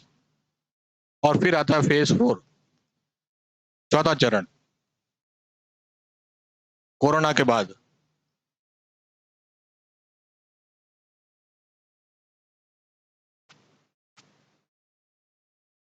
सबसे पहले बात करते हैं फेज वन, 1948 से 1991। 1948 से 1991 के बीच में कौन कौन से बड़े ऐसे घटनाक्रम हुए जिन्होंने दुनिया की अर्थव्यवस्था के अंदर अमूलचूल परिवर्तन जो है वो ला दी। सबसे पहला हुआ ब्रेटन वुड कॉन्फ्रेंस।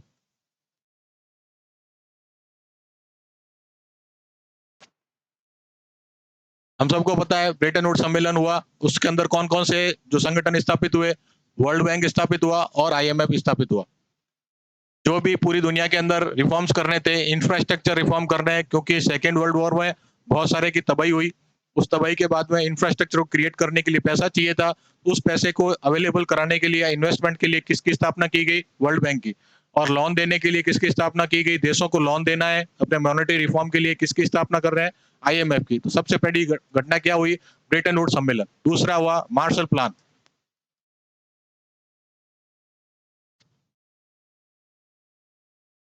ये भी इंपॉर्टेंट है मार्शल प्लान। ये भी उस दौर की बहुत बड़ी अपने आर्थिक घटना है। मार्शल प्लान में क्या हुआ कि सेकेंड वर्ल्ड वॉर के सबसे मेन प्लेयर था यूरोपियन देश। एक तरफ थे अपने ब्रिटेन, फ्रांस, दूसरी तरफ थे जर्मनी, इटली। लेकिन पूरे युद्ध के अंदर यूरोप इन्वॉल्व था, मतलब ये युद्ध के अंदर पूरा यूरोप इन्वॉल्व था। तो जो तबाही हुई है वो पूरे यूरोप के अंदर हुई है और इंफ्रास्ट्रक्चर के बेस पर बहुत बड़ी तबाही हुई है। लेकिन हालांकि यूएस इन्वॉल्व होते हुए भी इसके इतने मास डिस्ट्रक्शन से बचा रहा। कोई भयंकर तबाही अमेरिका के अंदर नहीं हो पाई। तो सेकेंड वर्ल्ड वॉर खत्म होते ही अमेरिका जो है बहुत बड़ी वेस्ट के अंदर पावर के बन के उभरता है। तो मार्शल योजना या फिर मार्शल प्लान के तहत अमेरिका ने क्या किया? मिलियन डॉलर का इन्वेस्टमेंट किया। कहां पर? वेस्टर्न यूरोप के अंदर इंफ्रास्ट्रक्चर डेवलपमेंट के लिए। और उस डेवलपमेंट को किस नाम से जाना गया? Marshall plan. ठीक है ना? तो मार्शल प्लान के तहत अमेरिका ने क्या किया? जो वेस्टर्न पश्चिमी यूरोपीय देश थे उसके अंदर अवसंरचना निर्माण या भौतिक संरचनाओं के निर्माण के लिए मिलियन डॉलर का इन्वेस्टमेंट किया। उसे अपन क्या कहते हैं? Marshall plan. फिर इस दौर में क्या हुआ? Free trade. एक अपने ब्रेटन वुड्स सम्मेलन के बाद में जीएटीटी की जो है वो एग्रीमेंट साइन किया गया था। उसका नाम क्या है? General agreement on tariff and trade. ठीक है? इसके तहत जितने भी दुनिया के अंदर ट्रेड हो रहा था, जो भी कैपिटलिस्ट कंट्री थी, उन सब ने फ्री ट्रेड को एक्सेप्ट किया कि देशों के बीच में किसी भी तरीके के बैरियर के बिना जो है वो व्यापार किया जा सके। फिर 1971 में ऑयल क्राइसिस होता है। पूरी दुनिया के अंदर ऑयल के दाम बहुत अधिक बढ़ जाते हैं और उस ऑयल के दाम बढ़ने के लिए जो अपने विनिमय रेट थे, एक्सचेंज रेट थे, वो पहले किसके आधार पर थी? अपने गोल्ड के आधार पर, गोल्ड रिजर्व के आधार पर थी। लेकिन ऑयल क्राइसिस के बाद में जो गोल्ड रिजर्व का सिस्टम था वो समाप्त कर दिया गया और देशों को जो है एक अलग तरीके की सिस्टम बनाने की बात कही गई और जो विनिमय दर है वो कन्वर्टिबल कर दी गई कि उसको परिवर्तित किया जा सकता है। सरकार के हाथ में वो विनिमय दर नहीं रही। तो 1948 से 1991 के बीच में कौन कौन सी बड़ी घटनाएं हुई जिन्होंने इंटरनेशनल इकोनॉमी को प्रभावित किया? पहली ब्रेटन वुड्स सम्मेलन, दूसरा मार्शल प्लान, फिर सब पे मुक्त व्यापार की बात की गई और जो ऑयल क्राइसिस हुआ 1971 का। फिर सेकंड फेज की बात करते हैं 1991 से 2008। 91 में सबसे बड़ी घटना क्या होती है? शीत युद्ध की समाप्ति और यूएसएसआर का विघटन। उसके बाद में कौन कौन सी बड़ी घटनाएं होती है 91 के बाद में? सबसे पहले अधिकांश देशों ने किसको अपनाया? एलपीजी रिफॉर्म्स को। ठीक है? लिबरलाइजेशन, प्राइवेटाइजेशन और ग्लोबलाइजेशन की जो पॉलिसी थी अधिकांश देशों ने अपनाई। बहुत सारे देश नए बने, जो नए नए भी बने थे, जो इतने टाइम तक अपने जैसे इंडिया जैसा देश हो गया जिसने कैपिटलिज्म को बहुत अच्छे से नहीं अपनाया था, उन्होंने भी क्या किए? एलपीजी रिफॉर्म्स किए। फिर क्या हुआ? क्षेत्रीय संगठन बने, जैसे अपना सार्क हो गया, G7 हो गया आदि। ये सब संगठनों ने क्या किया? अपने अपने देशों के साथ में फ्री ट्रेड एग्रीमेंट किए। ठीक है? और स्थापित होने की कोशिश की किस तरीके से जो है अपना एक कल्चर, एक आसियान देश हो गए।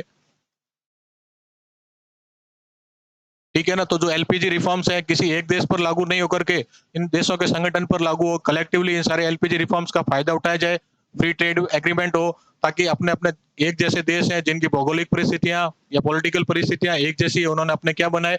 अपने अलायंस बनाए। फिर यहाँ पर क्या होता है? नॉलेज इकोनॉमी बढ़ती है।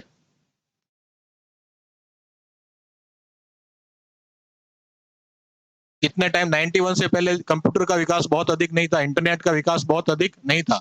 जब इंटरनेट कंप्यूटर बहुत अधिक नहीं था तो इंडस्ट्रियलाइजेशन की फोकस किस पे थी? बड़े बड़े इंडस्ट्रीज पर और मैन्युफैक्चरिंग पर थी। लेकिन अब क्या हो गया? Knowledge economy. नॉलेज इकोनॉमी में कौन सबसे बड़ा प्लेयर है? कंप्यूटर। कंप्यूटर से बड़ा प्लेयर कौन है? सॉफ्टवेयर। और सॉफ्टवेयर डिजाइनिंग के लिए कौन सी एक्सरसाइज चाहिए? फिजिकल एक्सरसाइज नहीं चाहिए। कैसी एक्सरसाइज एक्सरसाइज चाहिए? मेंटल एक्सरसाइज चाहिए। अगर यदि व्यक्ति के अंदर आईक्यू लेवल अच्छा है तो अच्छे सॉफ्टवेयर बनाएगा और अच्छे सॉफ्टवेयर से जो उतना ही अच्छा इंटरनेट या फिर अपने मोबाइल कनेक्टिविटी कहते हैं वो चलेगी। तो ये कौन सी इकोनॉमी का जन्म होता है? नॉलेज इकोनॉमी का जन्म होता है। और क्या होता है इस दौरान पर? क्लाइमेट चेंज और सस्टेनेबल डेवलपमेंट की बातें करना स्टार्ट हो जाती है। जैसे देखते हैं 92 में रियो जेनेरियो समिट होती है।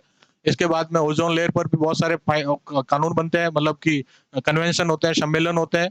और क्लाइमेट चेंज हो गया, ओजोन लेयर हो गया, पर्यावरण संरक्षण हो गया, इन सारी बातों पर भी जो लोगों का ध्यान बढ़ने लगता है। तो ये सारी चीजें किसमें कौन से फेज में होती है? Second phase. अब थर्ड फेज 2009 से 2019, यहाँ पर क्या हो रहा है? 2008 की आर्थिक मंदी आती है।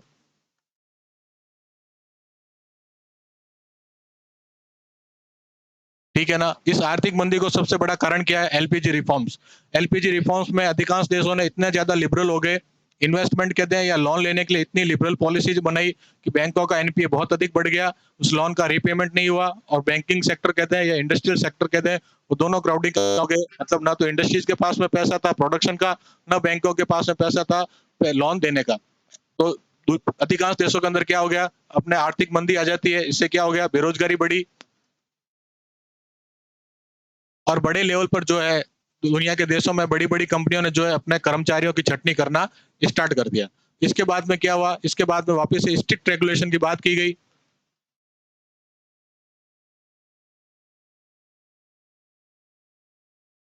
तीसरा, नई इकोनॉमिक पावर आ गई, कौन? चाइना। चाइना जो कि इतने समय तक 2009 से पहले तक दुनिया की अर्थव्यवस्था में बहुत बड़ी शक्ति नहीं थी, वो 2009 में बहुत बड़ी शक्ति बन के उभरती है। एलपीजी रिफॉर्म्स का भी फायदा उठाया। एलपीजी रिफॉर्म्स को किस हिसाब से रेगुलेट करना है वो भी चाइना ने किया।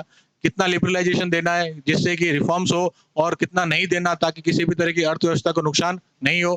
फिर क्या किया गया? संरक्षणवाद किया गया देशों द्वारा और वहां पर भी जो है वो नए संगठन बनते हैं। यहाँ कौन कौन से बड़े संगठन बनते हैं नए? G20 और ब्रिक्स। ये संगठन क्या कर रहे हैं? देश की मतलब दुनिया के अंदर अर्थव्यवस्था को किस हिसाब से किया जाए ताकि वापस से ऐसी मंदी नहीं आती। तो ये कौन से घटनाक्रम होते हैं 2009 से 2019 के बीच? 10 साल ये होते हैं कि 2019 में क्या आ जाता है? कोरोना। कोरोना ने दुनिया की अर्थव्यवस्था के अंदर अमूलचूल परिवर्तन कर दिए। जो भी अब तक के सिद्धांत थे उन सभी सिद्धांतों को खारिज कर दिया और नई तरीके से सोचने के लिए दुनिया को मजबूर किया। तो कोरोना की वजह से सबसे बड़ा कारण क्या हुआ कि जो प्रोडक्शन है, उत्पादन है, वो क्या हो गया? ठप हो गया। फिर जो आपूर्ति श्रृंखला है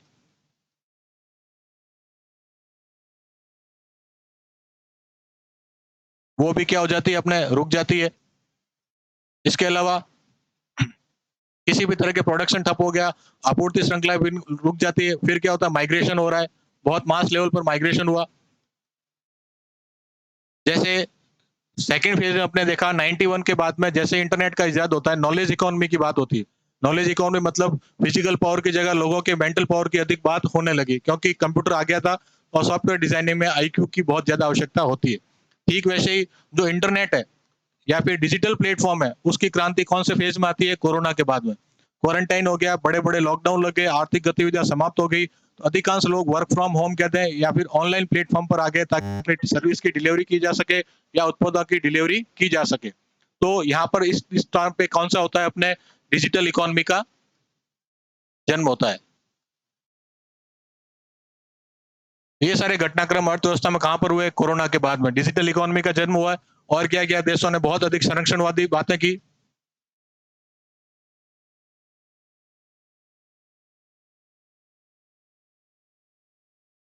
और फिर लास्ट में क्या? आत्मनिर्भर। जो ओपन इकोनॉमी थी दुनिया में वो उसको ओपन इकोनॉमी को कोरोना ने बंद कर दिया। किसी भी तरीके का इंपोर्ट एक्सपोर्ट सारा रुक गया था। देश के पास में अगर यदि कोई चीज बनती है तो उसकी आपूर्ति हो जाएगी, अगर यदि देश में वो चीज नहीं बनती तो उसकी आपूर्ति ठप हो गई। तो देशों ने नए सिरे से अपनी इकोनॉमिक पॉलिसी को बनाने की बात सोची और सभी देश चाह रहे थे कि क्या हो जाए? सेल्फ रिलायंट हो जाए। उनके जो भी बेसिक बुनियादी आवश्यकताएं हैं उन सब का प्रोडक्शन तो उनके देश के अंदर ही होना चाहिए। तो ये सबसे बड़ी चार घटनाएं क्रम। पहला फेज वन 1948 से 1991, इसके अंदर तीन चार बड़ी घटनाएं। ब्रेटन वुड कॉन्फ्रेंस, सेकंड अपने मार्शल प्लान, तीसरा ओपन ट्रेड हुआ, मुक्त व्यापार की बातें हुई है। फिर 1971 के अंदर ऑयल क्राइसिस होता है। ऑयल क्राइसिस के अंदर जो अपना स्वर्ण आधारित सिस्टम था वो क्या हो जाता है? बंद हो जाता है और कन्वर्टिबल करेंसी रेट उसकी स्थापना हो जाती है। फिर 91 से 2009 इसके टाइम पे सभी देशों ने एलपीजी रिफॉर्म्स को अपनाए। ठीक है, रीजनल संगठन बने, क्षेत्रीय संगठन बने, मुक्त व्यापार की बातें हुई और अधिकांश देशों ने क्या किया? बहुत अधिक लिबरल या उदारीकृत नीतियों को अपनाया। नॉलेज इकोनॉमी की बात होने लगी और क्लाइमेट चेंज और सस्टेनेबल डेवलपमेंट के मुद्दे भी क्या हो गए? अर्थव्यवस्था पर हावी होने लगे। फिर बात होती है 1909 के बाद में 2019 1909 में क्या होता है, अत्यधिक लिबरलाइजेशन, अत्यधिक उदारीकरण की वजह से बहुत बड़ी मंदी आती है। इस मंदी का कारण क्या है कि अधिकतर जो बैंकरप्ट हो चुके हैं, सॉरी एनपीए बढ़ गया था और जो इंडस्ट्रीज है वो बैंकरप्ट हो चुकी थी। इसके बाद में देशों ने क्या किया, लिबरलाइजेशन को थोड़ा लिमिट किया, रेगुलेशन विनियमन के नए नए नियम बनाए ताकि इतना लिबरल लोन हर किसी देश को नहीं दिया जाए। फिर से वापस आर्थिक नीतियों पर चर्चा करने के लिए नए संगठन बनते हैं, G20 हो गया, अपने ऐसा ब्रिक्स जैसे देश संगठन बनते हैं और जो वहां पर अपने नॉलेज को नई इकोनॉमिक पावर कौन बनती है, चाइना बनती है। फिर आता है चौथा फेज, कोरोना के कारण। कोरोना में क्या हो रहा है, उत्पादन ठप, आपूर्ति श्रृंखला ठप, और उसके बाद में देशों ने कौन सी नीति अपनाई, संरक्षणवाद की नीति अपनाई है। जैसे सेकेंड फेज के अंदर अपने नॉलेज इकोनॉमी की बात है, फोर्थ फेज के अंदर डिजिटल इकोनॉमी की बात है, हर चीज डिजिटल प्लेटफॉर्म पे आ गई, चाहे सर्विस डिलीवरी हो चाहे अपने गुड्स डिलीवरी हो। ठीक है, तो ये सारी बातें अपने हो गया डायनेमिक्स ऑफ इंटरनेशनल इकोनॉमी। तो 1 घंटा हो चुका है, अब बात कर लेते हैं, लास्ट टॉपिक बचता है अपने फॉरेन पॉलिसी। फॉरेन पॉलिसी पे क्वेश्चन बनेगा, 3 बातें बन सकती है क्वेश्चन फॉरेन पॉलिसी पे। भारत की विदेश नीति, निर्धारक तत्व,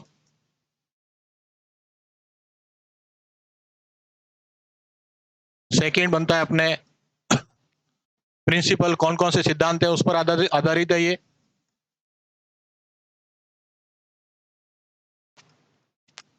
और लास्ट में बनता है विकास। ठीक है ना, अपनी फॉरेन पॉलिसी पे 10 नंबर के 3 ही क्वेश्चन बन सकते हैं। इसके निर्धारक तत्व क्या क्या है, कौन कौन से प्रिंसिपल अपने फॉरेन पॉलिसी फॉलो करती है, और अंत में हो गया विकास, इसका इवोल्यूशन कैसे कैसे हुआ कि अलग अलग आजादी के बाद से लेकर भारत की अब तक की फॉरेन पॉलिसी किस हिसाब से विकसित होती है। निर्धारक तत्वों की बात करें तो सबसे पहला क्या है, भौगोलिक तत्व। भारत के उत्तर में हिमालय है, ठीक है, और दक्षिण में क्या है, हिंद महासागर है। तो भारत के जो पड़ोसी देश है उनका रिश्ता किस हिसाब से बन रहा है, भारत की भौगोलिक परिस्थितियों के आधार पर बन रहा है। ठीक है ना, भारत के अपने जो भी नदियां बह रही है उनके आधार पर रिश्ते बन रहे हैं, क्योंकि बहुत सारे देशों के साथ में क्या है, नदी विवाद है।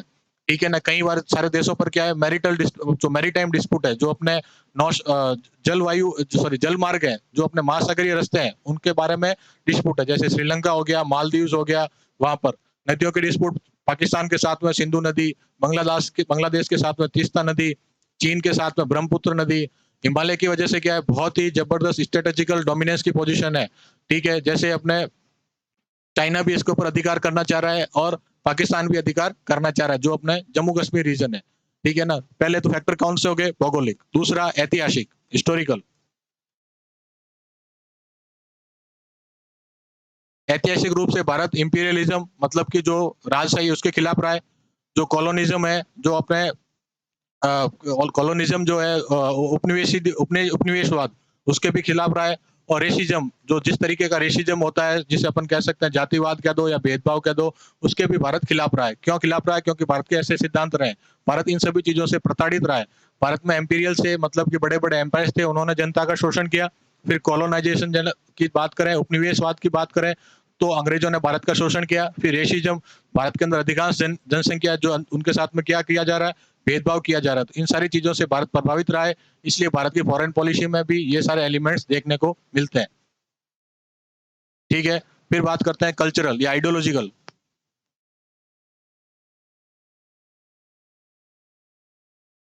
आइडियोलॉजिकल बात करें तो भारत की फॉरेन पॉलिसी किसके सिद्धांतों पर ज्यादा निर्भर करती है, तो सबसे मेन है, नेहरू जी ने पंचशील सिद्धांत बनाया।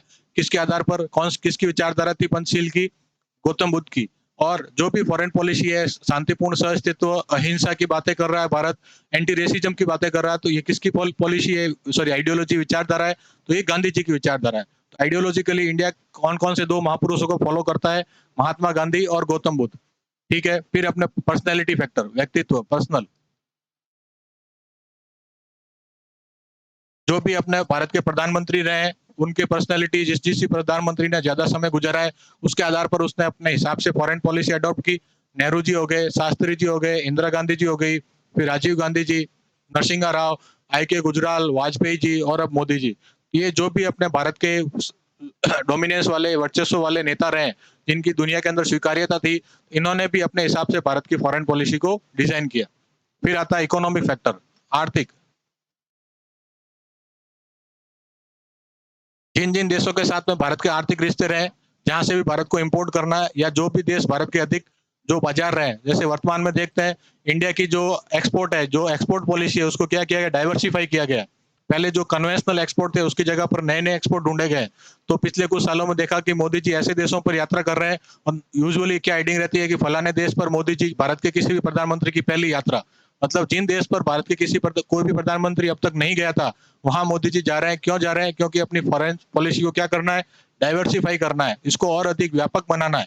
ऐसे ऐसे देशों में जाना है, वहां पर ऐसे रिलेशन स्थापित करना है, इकोनॉमिक आर्थिक रिलेशन, ताकि भारत का ट्रेड क्या हो सके, बढ़ सके। फिर ट्रेड के बाद में वर्ल्ड वर्ल्ड ऑर्डर, वैश्विक परिदृश्य कैसा रहा है, उसके अनुसार भी भारत की फॉरेन पॉलिसी रही है।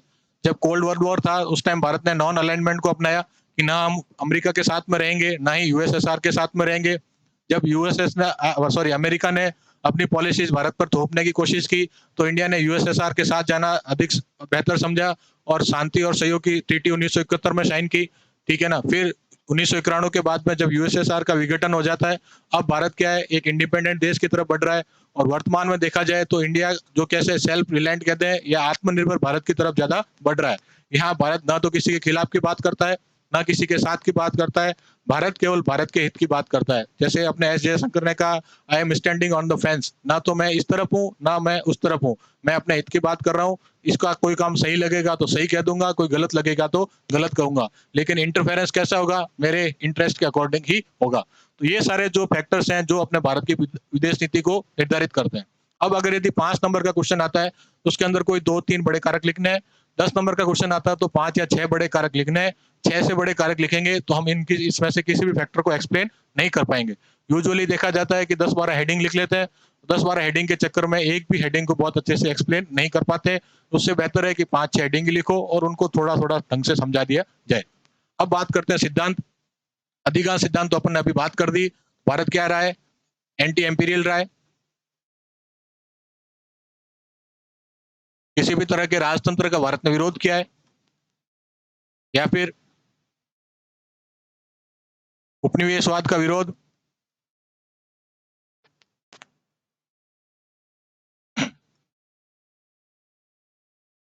रेसिज्म है उसका विरोध, भारत आतंकवाद का विरोध करता है,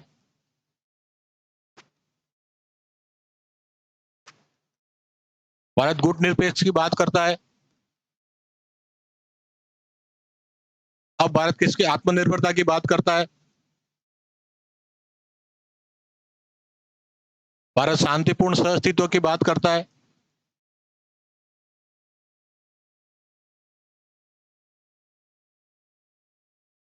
ये सारे प्रिंसिपल्स है जो भारत की फॉरेन पॉलिसी उसको गाइड करते हैं।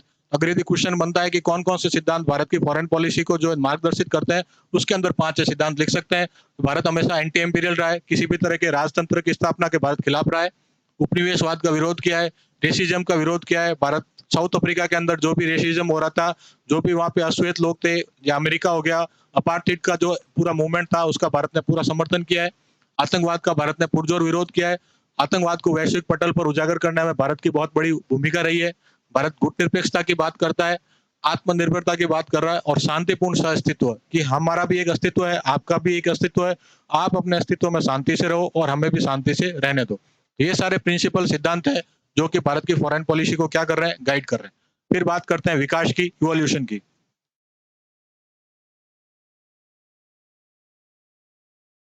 विकास भी 3-4 फेज का है। फर्स्ट फेज,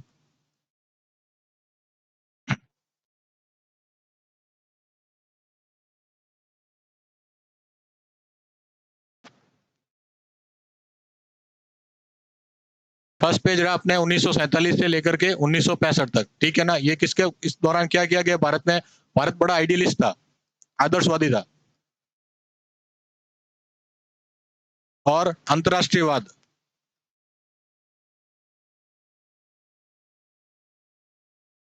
फिर शांतिपूर्ण सहअस्तित्व,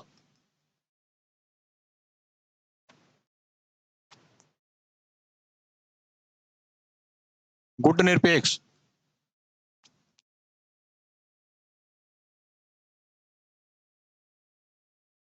इन सब की बात में बातें की। आदर्शवाद का मतलब भारत की पॉलिसी कैसी थी, व्यवहारिकता से उलट आदर्श की पॉलिसी थी। आदर्श का मतलब भारत ने सोचा पूरी दुनिया भारत जैसी अहिंसा पर विश्वास करती है, कोई भी देश हमारे ऊपर हमला नहीं करेगा।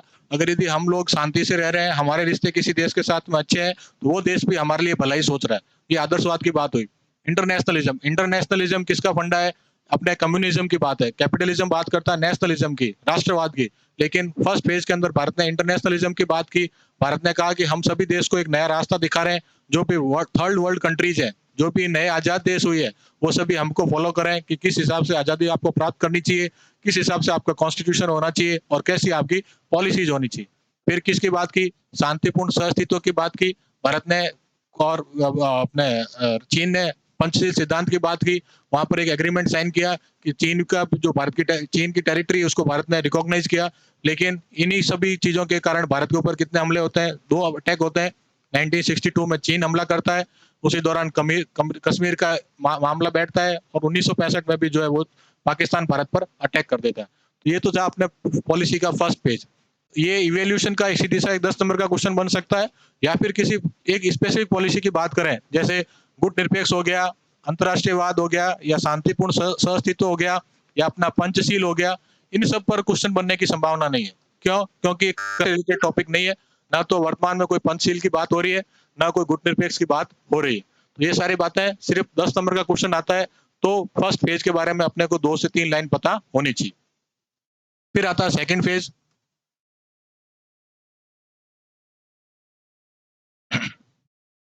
1965 से 1971, यहाँ पर भारत ने किसकी बात की है? व्यवहारिक दृष्टिकोण अपनाया।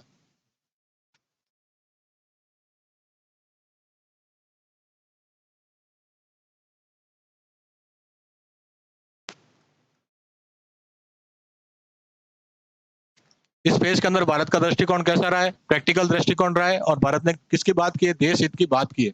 इस दौरान भारत के प्रधानमंत्री कौन कौन रहे? सबसे पहले शास्त्री जी, फिर इंदिरा गांधी,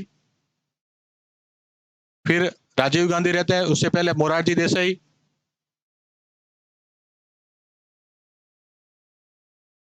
और राजीव गांधी,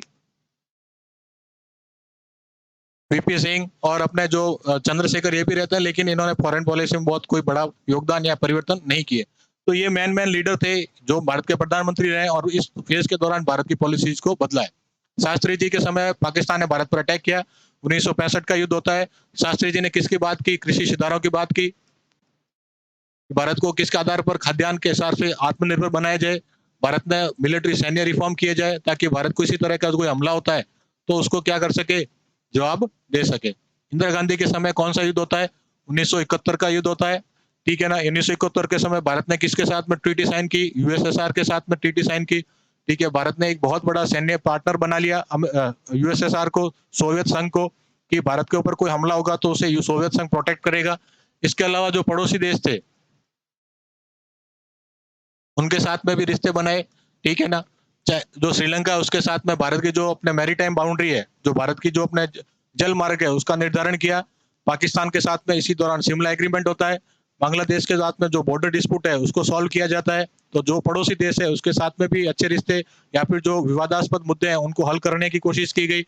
इसके अलावा सबसे बड़ी बात है, इस टाइम पे क्या किया गया? भारत का न्यूक्लियर एक्सपेरिमेंट किया गया। जो परमाणु परीक्षण है वो भी इसी वक्त किया गया, क्योंकि भारत चाह रहा था कि अपने जो मिलिट्री पावर है उसके अंदर क्या बना जाए?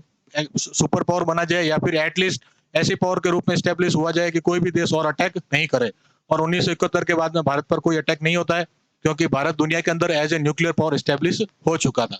फिर बात करते हैं, इंदिरा गांधी की हो गई। मोरारजी देसाई, मोरारजी देसाई सरकार के अंदर भारत के विदेश मंत्री थे कौन? अटल बिहारी वाजपेयी। पहली बार था कि विदेश नीति के अंदर किसी विदेश मंत्री का जो है रोल बड़ा हुआ।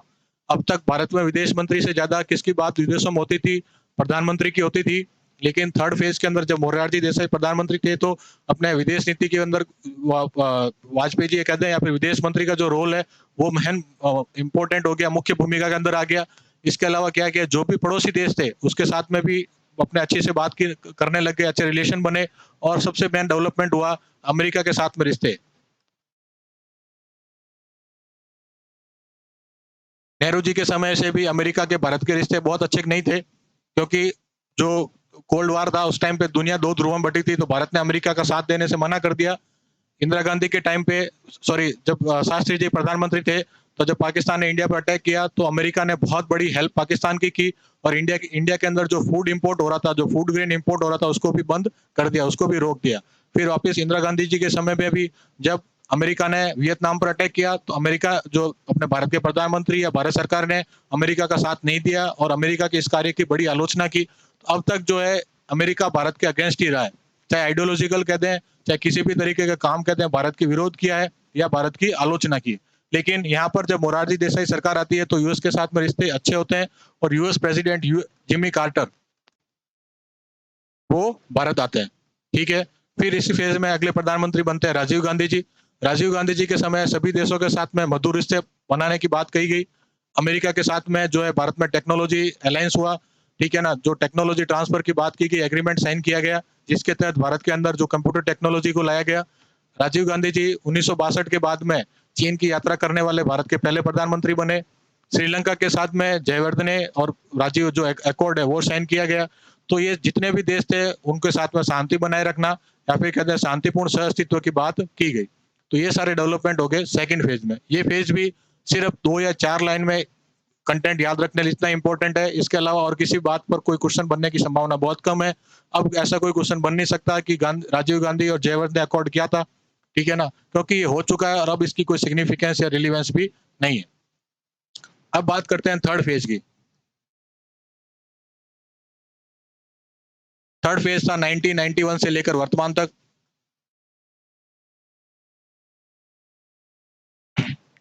इसके अंदर सबसे बड़े मैन जो अपने प्लेयर थे जिन्होंने इसको चेंज किया, पहले थे नरसिंह राव,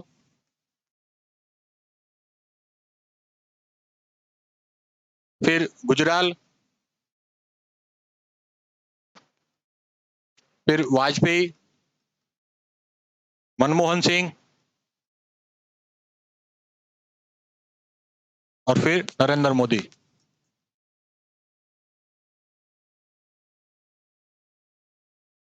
ये फेज फिर से इंपॉर्टेंट हो जाता है क्योंकि इंडियन की फॉरेन पॉलिसी 91 के बाद में बहुत बड़े परिवर्तन हुए।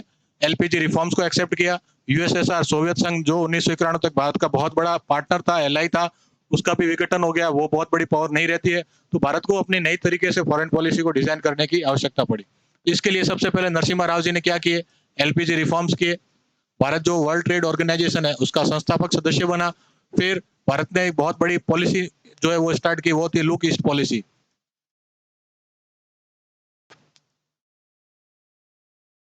ये इंपॉर्टेंट है, लुक ईस्ट पॉलिसी, इस पर क्वेश्चन बन सकता है क्योंकि इसके बाद में अभी जो एक्ट ईस्ट पॉलिसी चल रही है वो इसी का जो है आगे की फॉर्म है या फिर कहते हैं जो नई बात कहते हैं वक्त के साथ में परिवर्तित रूप है। लुक ईस्ट पॉलिसी में क्या कहा कि भारत को जो आसियान देश है उनके साथ में संबंध अच्छे करने चाहिए।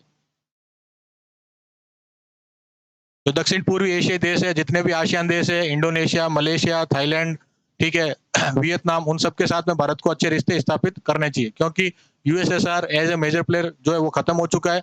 अमेरिका पर भरोसा नहीं किया जा सकता कि उसको बहुत बड़ा मेजर ट्रेड पार्टनर बना भी दिया जाए, और अगर यदि बना भी दो तो अमेरिका के प्रति भारत से जो है वो ट्रेड बैलेंस कभी हो नहीं सकता।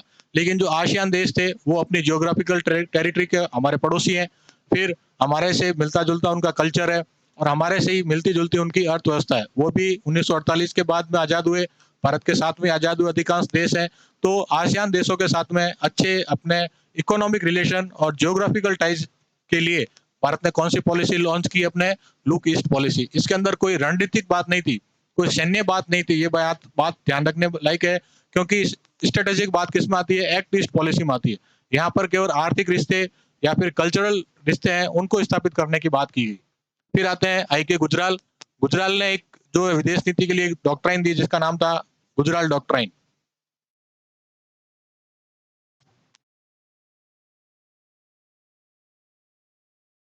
गुजराल डॉक्ट्राइन के तहत क्या किया गया कि जो भी अपने पड़ोसी देश है उनका विशेष ध्यान रखा जाए। आई के गुजराल का मानना था कि जो अपने साउथ एशिया है साउथ एशिया के अंदर सबसे बड़ा देश कौन है, भारत है। तो भारत का पहला जो है ड्यूटी क्या होनी चाहिए, पहला कर्तव्य क्या होना चाहिए कि जो भी गरीब पड़ोसी देश है उनका विकास करे।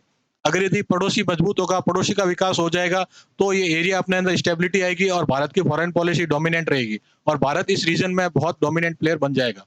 तो गुजराल डॉक्ट्राइन के तहत क्या किया गया कि जो भी अपने गरीब देश हैं या फिर पड़ोसी देश हैं जो भारत से ज़्यादा गरीब है, वहाँ पर रिसोर्सेज अपनाया जाए, वहाँ पर इन्वेस्टमेंट किया जाए और उनके साथ में रिश्ते अच्छे रखे जाएँ। कोई डिस्प्यूट है तो उसको रिज़ॉल्व किया जाए।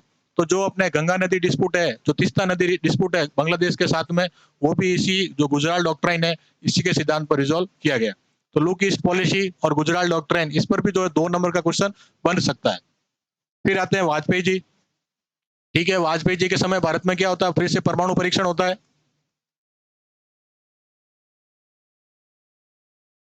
जो इंदिरा गांधी जी के समय परमाणु परीक्षण था, उसके अंदर विस्फोटक नहीं था, मीन्स उसके अंदर कोई डिस्ट्रक्टिव एलिमेंट नहीं था, लेकिन ये डिस्ट्रक्टिव था। इसके बाद में भारत के पास में डिस्ट्रक्टिव परमाणु वेपन है, ये बात तय हो चुकी थी। इंदिरा गांधी जी के समय भारत ने परमाणु परीक्षण किया, उसमें ये कहा गया था कि हम किसी विनाशकारी एलिमेंट नहीं है, ये परमाणु परीक्षण तो है, लेकिन इससे क्या सृजनात्मक कार्य किए जा सकते हैं, जैसे न्यूक्लियर पावर एनर्जी बनाना, करना, प्लांट लगाना। लेकिन इसके बाद में भारत के पास में शक्ति आ गई कि भारत किसी देश पर न्यूक्लियर अटैक भी कर सकता है।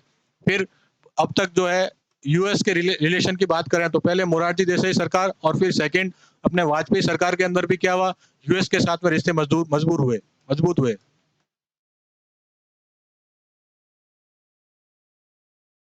और बिल क्लिंटन हुए, फिर उसके बाद में जॉर्ज बुश हुए, इन्होंने भारत की यात्राएं की और भारत के साथ में नए नए जो एग्रीमेंट किए। तो भारत के और यूएस के जो रिलेशन है उसके अंदर एक मोड़ कहते हैं, जो निर्णायक मोड़ कहते हैं, वो वाजपेयी सरकार के दौरान आया। इसके अलावा और क्या होता है, यहाँ पर जो पाकिस्तान के साथ में भी रिश्तों को सुधारने की बहुत अच्छी कोशिश की जाती है। तो वाजपेयी जी खुद जाते हैं, कहाँ पर? पाकिस्तान जाते हैं। और जो आगरा की वो परवेज मुशर्रफ है, वो भी भारत के अंदर आते हैं और जो है वो आगरा समझौता कहते हैं या फिर आगरा एग्रीमेंट है, वो साइन किया जाता है। लेकिन यहाँ पर क्या ये भारत पाकिस्तान के रिश्तों को मजबूत करने या सौहार्दपूर्ण बनाने की जो कोशिश थी वो कामयाब होती है? नहीं होती है। इसी दौरान कारगिल अटैक भी होता है, भारत की संसद पर भी हमला होता है। फिर बात करते हैं मनमोहन सिंह जी। मनमोहन सिंह जी के समय भी भारत के जो रिश्ते हैं अमेरिका के साथ में बहुत अच्छे रहे। ठीक है, भारत ने क्या किया, भारत ने जो बहुत सारे जो दुनिया के अंदर संगठन बन रहे थे उनका हिस्सा वो होना स्टार्ट किया, जैसे ब्रिक्स हुआ, आपने G20 हुआ, इन सब की स्थापना की। अमेरिका के साथ में सिविल न्यूक्लियर डील साइन की।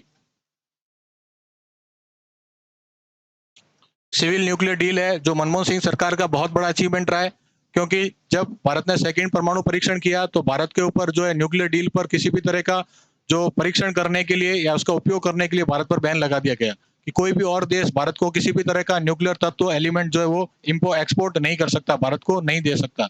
लेकिन सिविल न्यूक्लियर डील जो है भारत को इजाजत देती है कि अपने सिविल काम के लिए, अपने गैर यौतिक या गैर सैन्य काम के लिए भारत जो है वो परमाणु जो उपकरण है या परमाणु साइंस है उसका उपयोग कर सकता है। अब वापस विदेश पॉलिसी में अगर यदि कोई क्वेश्चन बनता है तो उसमें सबसे इंपॉर्टेंट है नरेंद्र मोदी जी का टेन्योर, क्योंकि इसका सबसे पहला कारण कि ये लेटेस्ट चीज है। जो भी फॉरेन पॉलिसी में परिवर्तन हो रहे हैं वर्तमान में वो लेटेस्ट है, ठीक है ना, वो करंट के टॉपिक है। और दूसरी बात, फॉरेन पॉलिसी में भी ठीक ठाक परिवर्तन हुए हैं। इससे पहले जैसी फॉरेन पॉलिसी थी, इस दौरान जो 2014 के बाद में फॉरेन पॉलिसी के अंदर बहुत सारे नए डायमेंशन देखने को मिले। इसके तहत सबसे पहला कारण है वो एक्ट ईस्ट पॉलिसी। इसके ऊपर भी क्वेश्चन बन सकता है। जो लुक ईस्ट पॉलिसी थी उसमें क्या था, केवल आसियान देशों के साथ में कैसे कल्चरल बनाने, संबंध रिश्ते बनाने और आर्थिक रिश्ते बनाने। यहाँ पर क्या बात की जा रही है, कल्चरल आर्थिक के साथ में कैसे रिश्ते बनाने, रणनीतिक रिश्ते बनाने। फिर इस एरिया में क्या करना है, रणनीतिक साझेदार का बनाना है।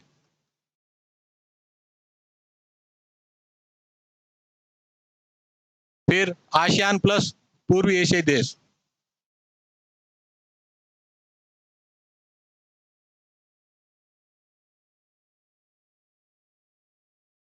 यहाँ पर 4C की बात की गई। कौन कौन से 4C? कल्चर, कॉमर्स,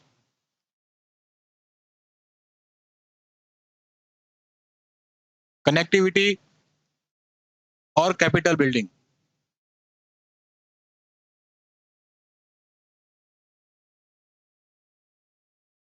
ठीक है ना।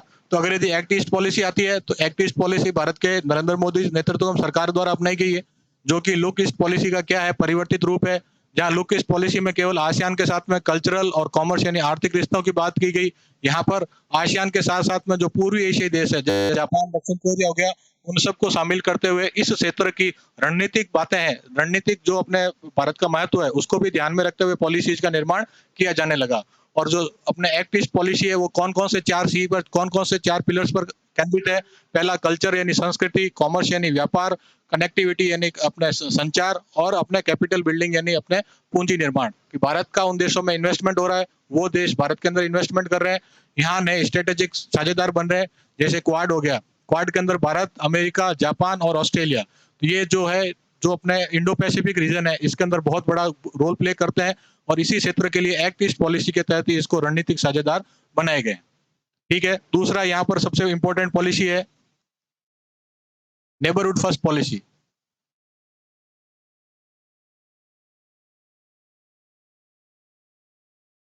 जैसे act east policy, look east policy का जो परिवर्तित रूप है, वैसे ही नेबरहुड फर्स्ट पॉलिसी जो है वो गुलजार डॉक्ट्राइन का परिवर्तित रूप है। गुलजार डॉक्ट्राइन में कहा गया था कि जो अपने भारत के पड़ोसी देश है, उनके ऊपर उनमें भारत को निवेश करना चाहिए।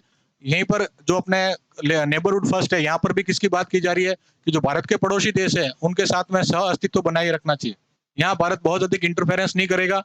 जो अपने बाउंड्री है, उनको डिस्प्यूट करने के लिए, उसको डिस्प्यूट को रिजॉल्व करने के लिए कमीशन की स्थापना की जाएगी।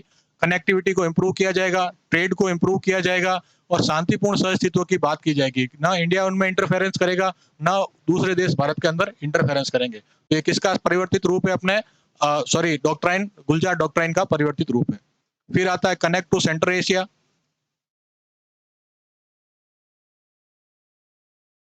मध्य एशिया के साथ जुड़ाव। फिर आता है अपने लिंक टू वेस्ट।